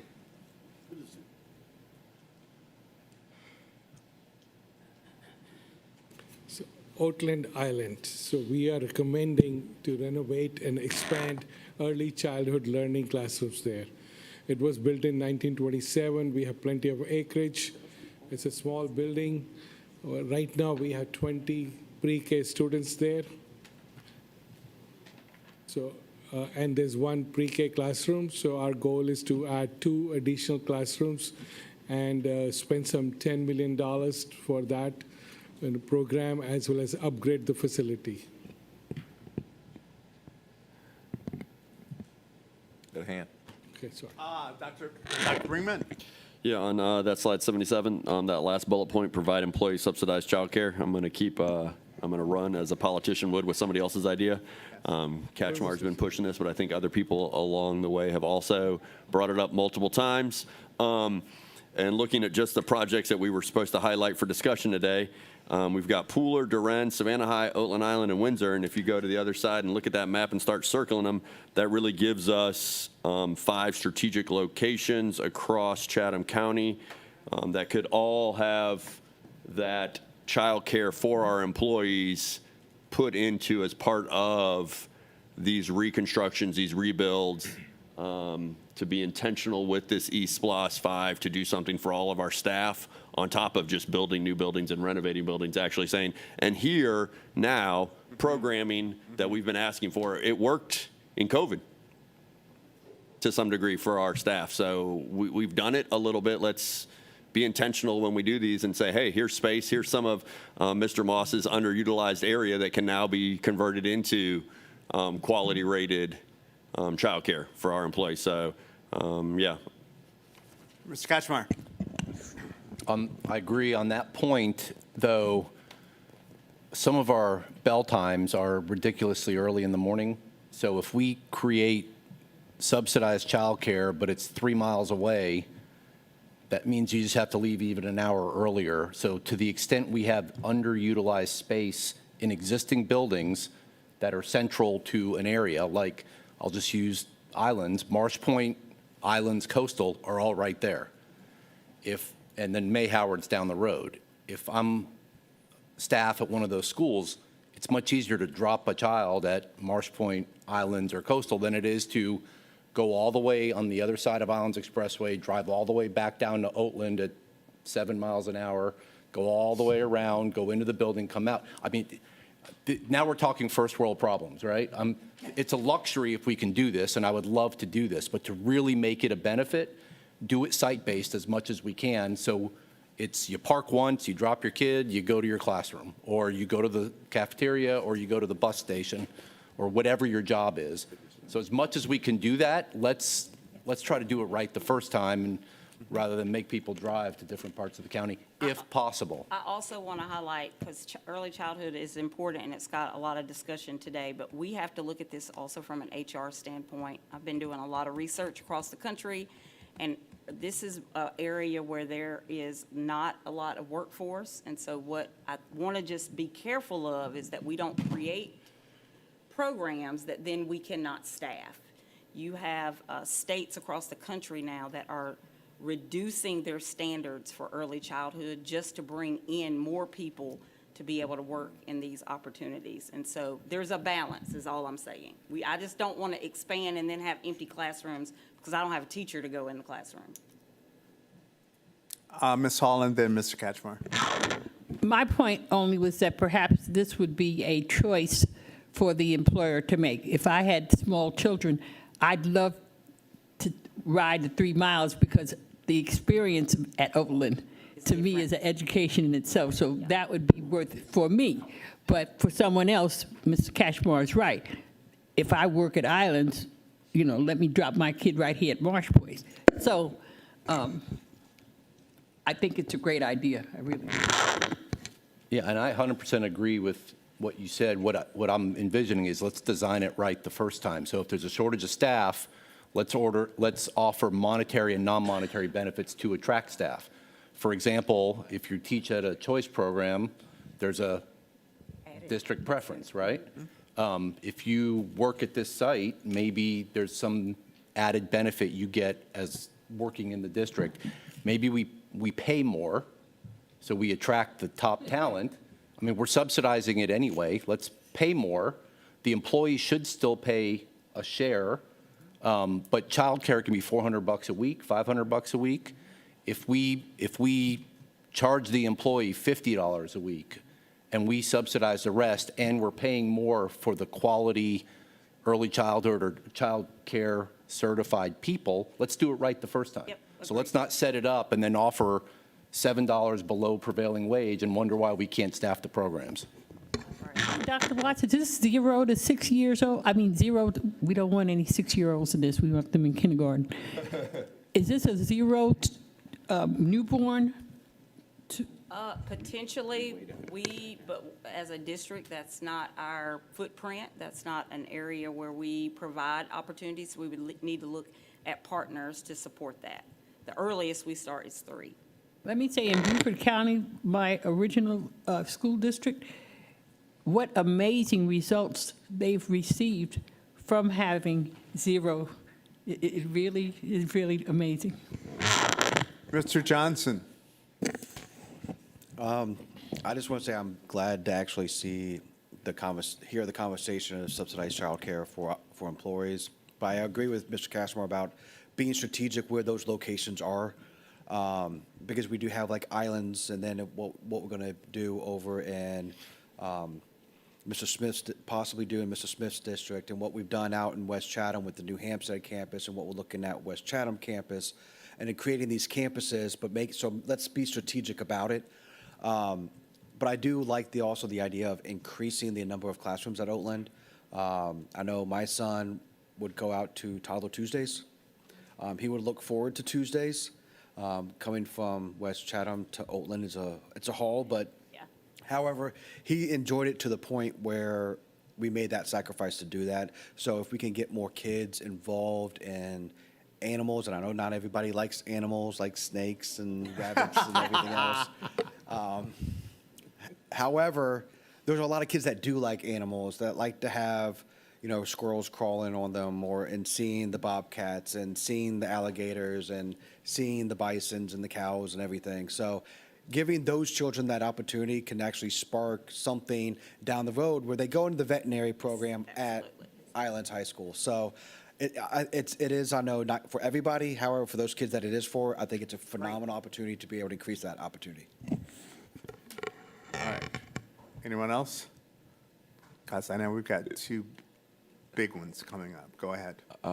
I'm sorry, Mr. Sonny. If it's okay, can we spend 90 seconds covering the Largo Tibet school that we passed it? We just passed it again. There you go. So Largo Tibet, we are currently renovating this location, and we will be using it as a swing site. So I think it's later on, it's in the bid. Is it in today's bid for Largo Tibet? No. So it'll be coming in January for you to give it to somebody to renovate this building. And we will start the construction, and we intend to, first school which will be going in there will be Georgetown, because Georgetown renovation will be happening in '25, and in the summer of '25, that school will move into Georgetown. And we'll continue to use this location just like we're going to continue to use Montgomery Swing Site. It will get a good renovation. Any other questions here? That's good. Okay. All right, continue. So Islands High School, so this building was also constructed in 1997. Its FCI is pretty high. We have plenty of acreage. It's a large building because it was added a couple of times. The enrollment is 821, capacity is 850. The utilization is high, 97%. And it has an aging HVAC system. It has interior finishes which needs to be worked, upgrading furniture and all that. So currently, we are using a part of E4 funds and E5 funds. It just got recently a new roof, and HVAC is in design right now because that's a critical need of the school. So that money will come from E4. The rest of the upgrades like furnishing and interior finishes will come from, it's also going through an athletic facility expansion. So that's how total cost will be about $15.2 million.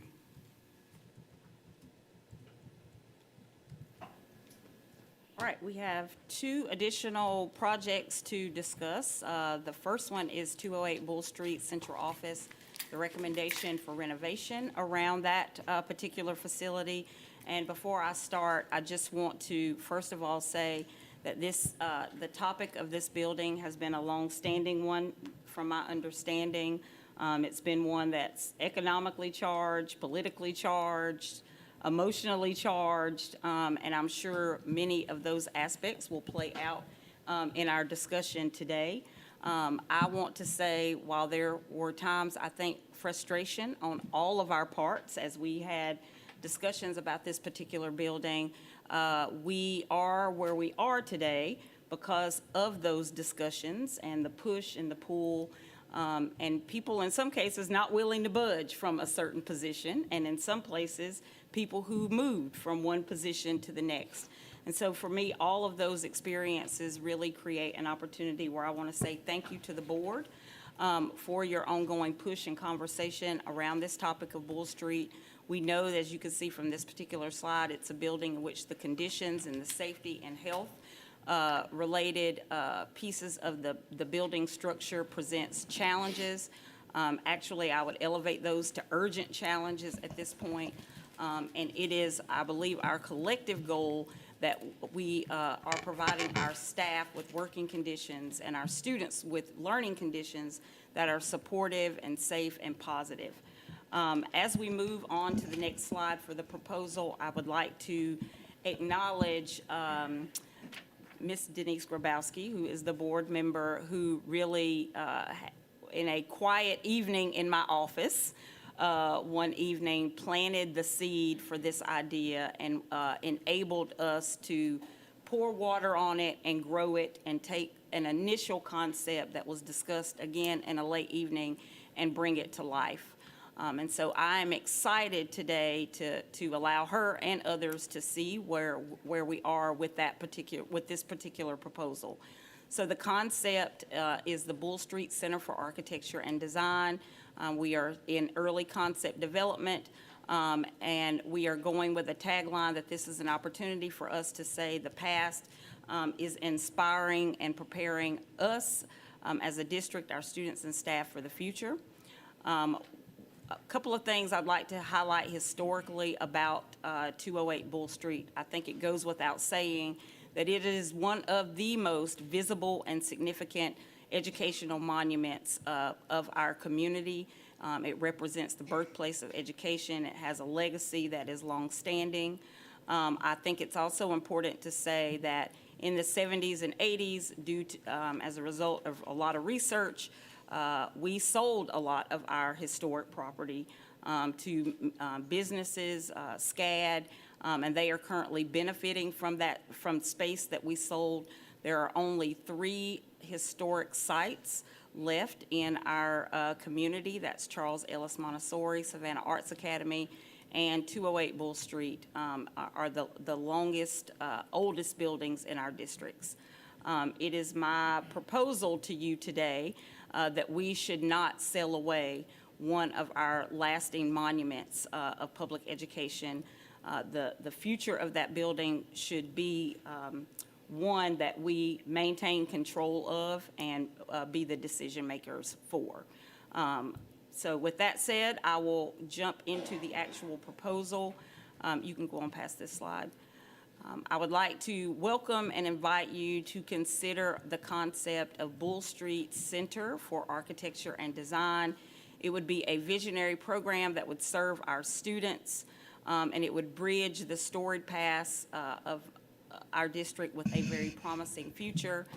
It would be a program that would prepare our students for architect, design, and historic preservation, while also fostering connections to the community beyond the brick and mortar classroom. So with that said, the proposal entails a unique 2-year curriculum-focused program. I want to highlight and make sure I specify this would not be a standalone high school. This would be a program available to every student in our district during the school year and potentially summer opportunities.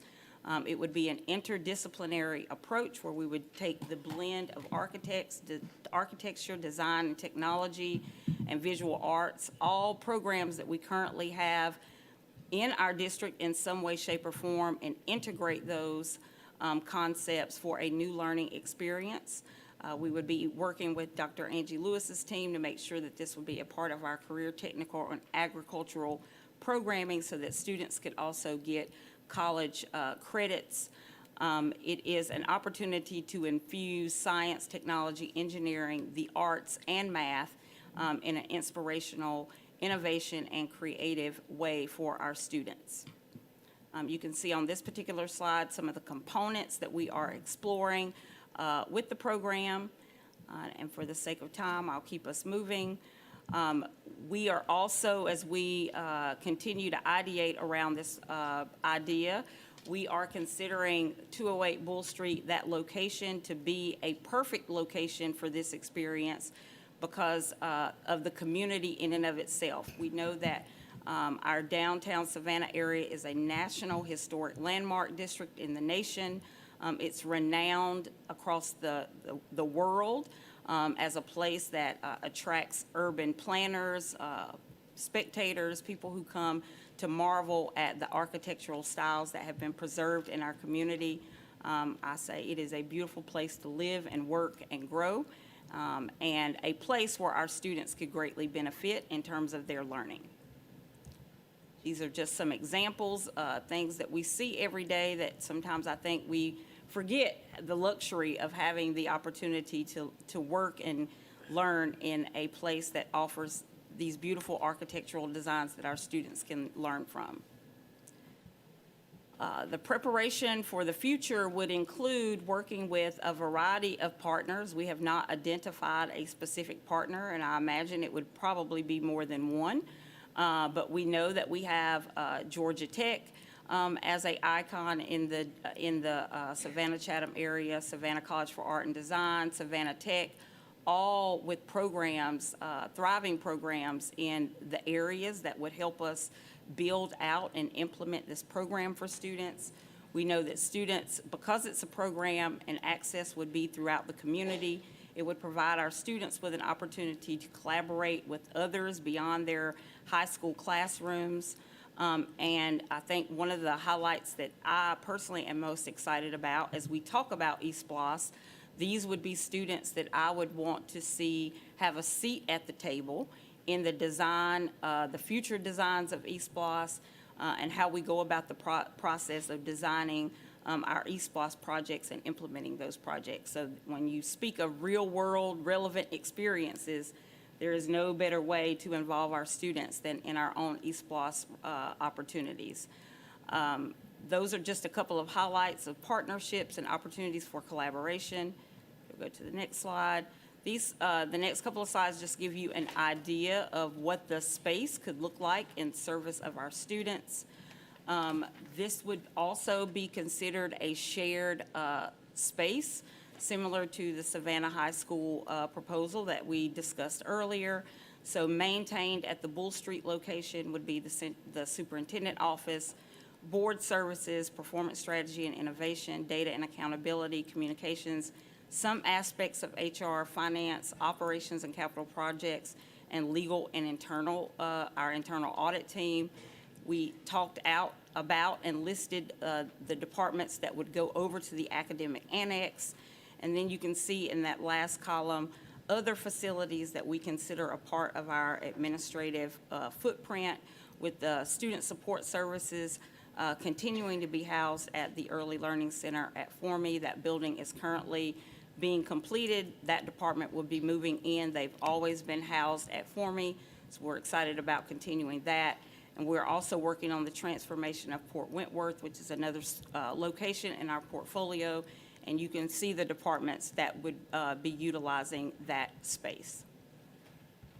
Again, just slides that demonstrate how we want to maintain the past, the historical integrity of the facility, while also providing some modernization as a place for students and staff.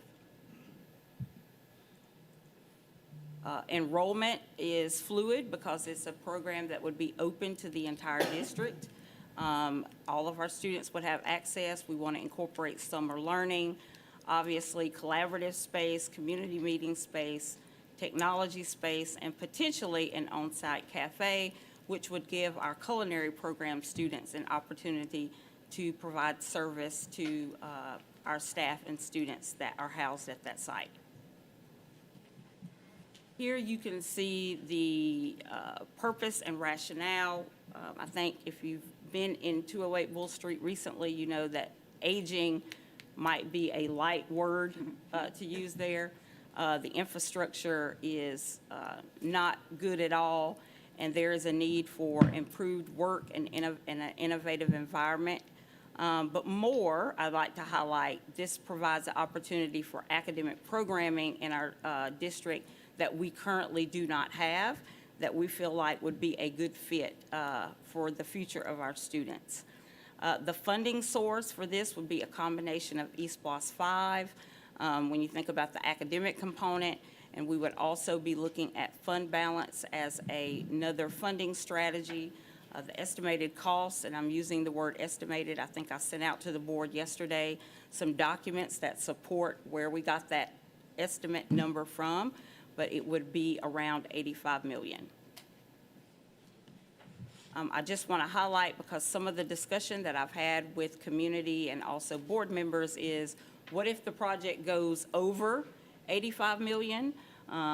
Again, we tried to base the $85 million in estimates and work with different firms such as J.E. Dunn, Hussey, Gaybell, and Parsons. They all submitted their evaluation and assessment of the building. So that's where we derive the $85 million from. However, it's an old facility, so it's very difficult to predict what we're going to find once we start into the project. So I want to add on that we would be looking at a multi-pronged funding strategy. We also have available to us potential proceeds from sale of property. We have EastBLOS contingency, and we have been in ongoing conversation with Davenport and Company, which is our financial advisors, who have presented us with other options for potential pathways to fund the project should it extend beyond the $85 million. So we feel like we have some opportunity there if we get into the project and we exceed the cost that we are estimating it to be. So with that said, I'll pause there for questions, comments. Dr. Bringman, Ms. Hall, Dr. Howard Hall. Yeah, thank you for this presentation and the entirety of the update. I definitely was one of those sell. I'm still a sell, but it's politics, and we can't get anything done without 5 votes on this board, and those 5 votes don't exist, so we have 208 Bull. I am glad that we have a superintendent, a district, and board members that continue to engage in discussions. Those discussions have become fruitful, and this is the fruit that it's bearing. So I can support this because we've gone through the process. This is what we're going to do because I want to do it. Like all of these projects that we have listed, and when you read the entire referendum, it's been a work in progress. It always is a work in progress. It's relationships up here, it's relationships from here to back there, and it's relationships across the entire district that get us to a list. Would we love Santa to be able to fulfill everything on our facility index right away and snap their fingers? Yeah. Yes. Mr. Batra would go to sleep, yeah, waiting for Santa to come in the morning. But we've got here. I'm happy that we've gotten here together. And I hope that as a board we can support this, even though we always don't get everything we want.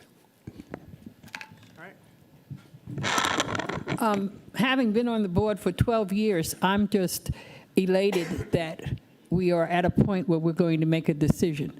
When I look back and try to remember why it's taken us so long to get here, it seems like we were always afraid of the boogeyman. What might be behind those walls? Salem witches? I mean, I don't know what we thought might be in the walls. But anyway, I'm so proud of us that we are at a point now where we are ready to make a decision. And having been an educator my whole career, I'm just so excited for the students who will get to experience this. Dr. Watts mentioned that we see a lot of private school students walking around downtown, you know, engaging with the business owners and all. I'd love that for our children. And I just think that in years to come, we're going to be very proud of this project. I wanted to know, where will our board meetings be? Will they be at this building? Okay. Well, no. Our board meetings will not be at this building because in the proposal, you'll see the potential sale of property, and this is one.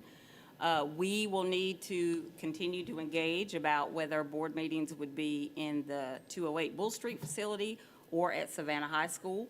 I see both of those as viable options in terms of meeting space, but we have not yet engaged with a design professional to sort out space, office, collaborative spaces, meeting spaces, and I think that is where we would be going next in this project. Okay, all right. And my final question is, will there be a discussion of the new parking arrangement? Because that's a question I'm already getting. So in the proposal from J.E. Dunn, there is a parking deck included in that. I want to be very conservative in saying I don't know that we're going to solve for parking at 208 Bull Street. I'm hopeful that we will, but I don't know that we totally solve for it. But there is a parking deck included in the J.E. Dunn assessment of the property and in their estimation. Dr. Howard Hall and then Mr. Johnson. Yes, this proposal provides a very unique experience for our students.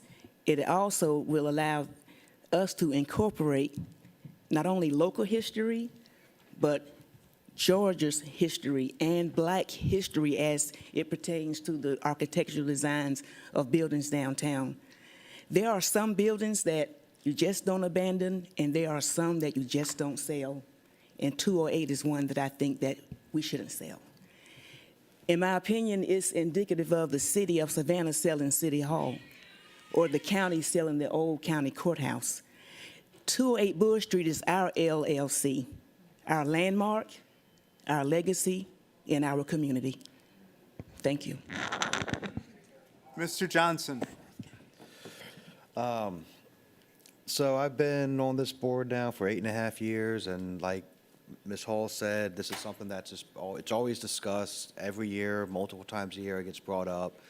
And this is the first time we've actually had a plan for the building. It wasn't a take it or leave it, we got to renovate it, we got to put money into it. Funding source was always general fund or fund balance or whatever it might be. And I've always been a proponent to sell the building, let's get rid of it. It's the maintenance cost, the age of it, just how much work has to be done on it. With this out-of-the-box idea, I can support keeping 208 because it is part of our history, and I understand that part of it. For those of y'all who have ever actually looked at our seal, today is actually the 158th anniversary of us chartering as a public school system. Oh, wow. Wow. Because it was December 18th of 1866. Wow. So, I mean, so I honestly think that, no, none of us are getting everything we want. However, we all have to make compromises somewhere. We all have to stay to our principles. And if this gets us the 208 conversation out, be able to give learning, a new learning opportunity for our students and retain some of our history without selling one of these historic landmarks, because it's a very old building. It's a beautiful building. I've never denied that. Charles Ellis is another beautiful building. My grandfather went to Charles Ellis. And Savannah Arts, which was the original Savannah High, is a beautiful building as well. So all that being said is I can not only support this, but the entire East Bluffs proposal. So I do appreciate all the hard work that Ms. Grabowski and the superintendent went through with the conversation, and then the superintendent to staff to bring this forward. So we actually not just talking about a building, but what the building is going to have inside of it. Anyone else? Oh, I'm sorry, Ms. Grabowski, and then Dr. Howard Hall. Dr. Howard, Dr. Hoskins Brown. Thank you. So I'm in support. I think it's probably clear. But I think that a couple things that are just really important to think about. So as a District 1 representative, I have the opportunity to see students at Charles Ellis and Savannah Arts really utilizing the area around those schools, the parks around those schools, and the outdoor learning spaces, even though those are some of our absolute tightest campuses. They use the community around them as an extension of their learning environment. And that's what gets me so excited about this proposal. As a Savannah-Chatham County school district, we are the only ones with the opportunity to provide the urban fabric of Savannah as a learning space and as an outdoor classroom in a very unconventional way. And the city of Savannah is the whole reason I'm even an urban planner professionally. The urban fabric of Savannah had that much of an impact on my life and my trajectory of my career. And I'm a firm believer, and I've said this many times, in the quality of the learning environment, and the quality of that building is unsurpassed. And it's not only its historic, as a historic building, but just the craftsmanship that unfortunately we don't have anymore. And if we don't have this property, we will never have another property in downtown Savannah. I mean, I don't think anybody can argue with that.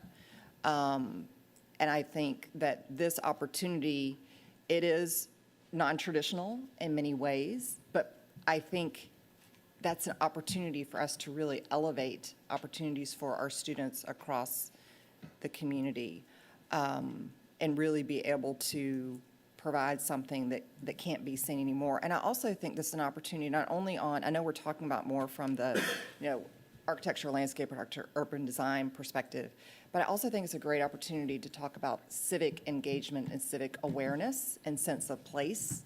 Unfortunately, I think some of our younger generations don't have a strong sense of place. And we've talked about in some of our earlier meetings, opportunities to connect our sense of place to our coastal environment, but also to the legacy of Savannah as, Georgia's first city, and just the history and the opportunities to collaborate with our city and county partners on the civic side. I just get very excited about the opportunities that do exist from a programmatic standpoint. I do think there's lots of great opportunities for partnerships, and certainly look forward to continuing to see how this will evolve. So thank you to the team for the work and the creativity that you have put into the thought. Dr. Hoskins-Brown. Thank you. I think, Dr. Brinkman, you said everybody is not getting what they want. But right now, I pretty much see myself as getting everything I wanted. When we talked about this in July, I asked that we develop this place as a learning center for our students. I asked that we consider it for eSPLOS. I asked that we reduce our administrative use. This is just in our small group. I was like, these are all the things that I want to see. I asked that we consider including commerce. I asked for a specialty program. So I'm pretty happy with this proposal. I thank my colleague for using the expertise that she brings to our board, for workshopping the idea and turning it into something that was actionable, and programmatic and compliant with our resources and limitations. So I'm pretty golden on this, and I thank everybody for the work. Mr. Smith? I would just like to say thank you as well to the board and as well as the staff and superintendent for this wonderful idea. I'm excited about what the students will experience being in the historic district on the regular basis. And I would also like to say I apologize to the staff that had to endure those working conditions all of those years, but we're working to get it straight now. Better late than never. Thank you again for your patience, and thank you for your faith. All right, so I mean, everyone on this board knows how I feel about 208. And I was with Dr. Brinkman, and I was 100% sell the building, and it's too expensive, and this is a great idea. It's interesting, there was an article this morning in the paper. The governor just listed the top professions that are going to be needed in the state of Georgia. And architecture design was one of the top ones. And I read that article and I said, okay, well, if we are going to give our kids, choice-filled lives, let's prepare them. And having it downtown will offer these opportunities to kids who would never have that opportunity. I will say this. I want this program designed right. I want us to get with the experts. I want us to get with the top architectures, I want Chatham County to be known for this program. I want them writing case studies on Chatham County about how well we did this. Thank you, Ms. Grabowski. This has been a long journey, and I'm sorry, Dr. Watts, for all of the angst I've put you through for the last few weeks, including the other night. So, I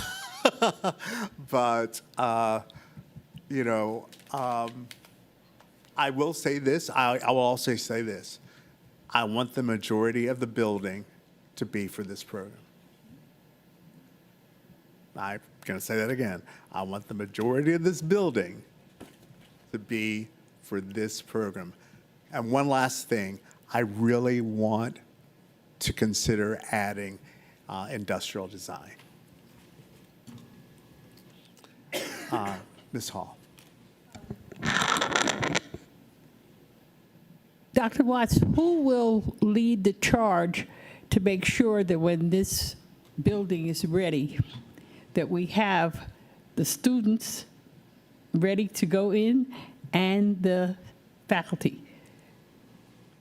So that's going to be quite a... Yes, so when you say lead, it's a collective effort, because what you just mentioned falls directly in academics with Angie Lewis's team as it relates to programming and student enrollment in the program. You also highlighted staff, that's an HR function. So I don't know that it is a designated lead on anything. It's a collective effort, as it should be. We still got to have many more conversations around finance around this. So it's really a collective effort. And I guess what I'm thinking in terms of getting students to see themselves in this environment, because right now, we have children who are beautiful artists, but they don't see any connection between that. So that it is a connection between lots of different, the arts, everything to get We have to the kids market we it need. well. We also Yes. have to work with our principals at our current high school to know how their schedules will align so that the students can actually attend the program and not have any negative consequences with their schedule. So again, there is so much more work. That's why on the first page it says early concept development, because there's a lot of work that still has to happen. One more question. You come in as a junior and you're there for your junior and senior year, or you come in for 2 of any of the 4 years of high school? I think that we're thinking it would be a junior and senior year, because we'd want the students to have some foundational aspects to come in and be able to thrive in the program. But we also were thinking about summer opportunities, which may begin to plant seeds and create that pipeline maybe for 9th and 10th graders. Dr. Howard Hall?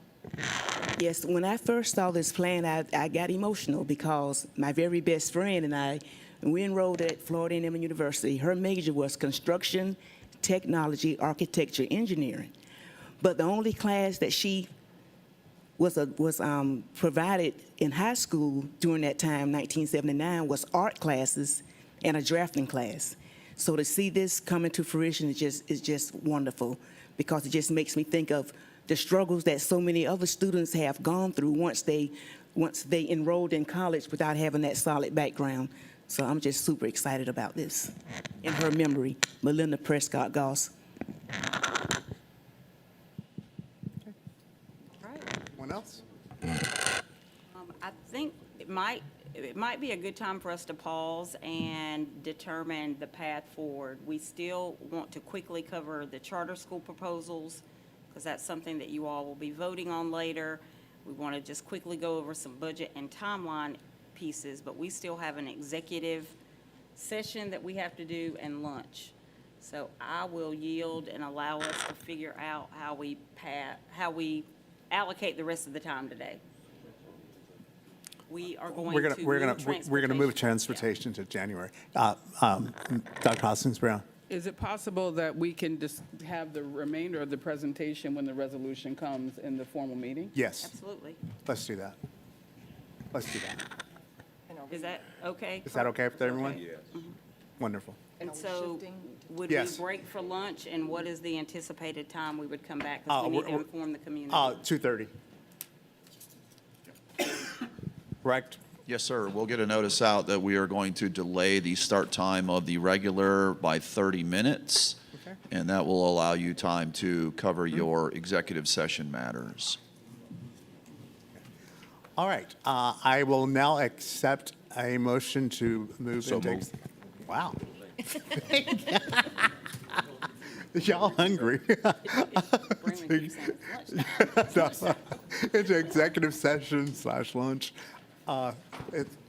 Brinkman is seconded by Ms. Grabowski. All in favor? Aye. All right, thank you.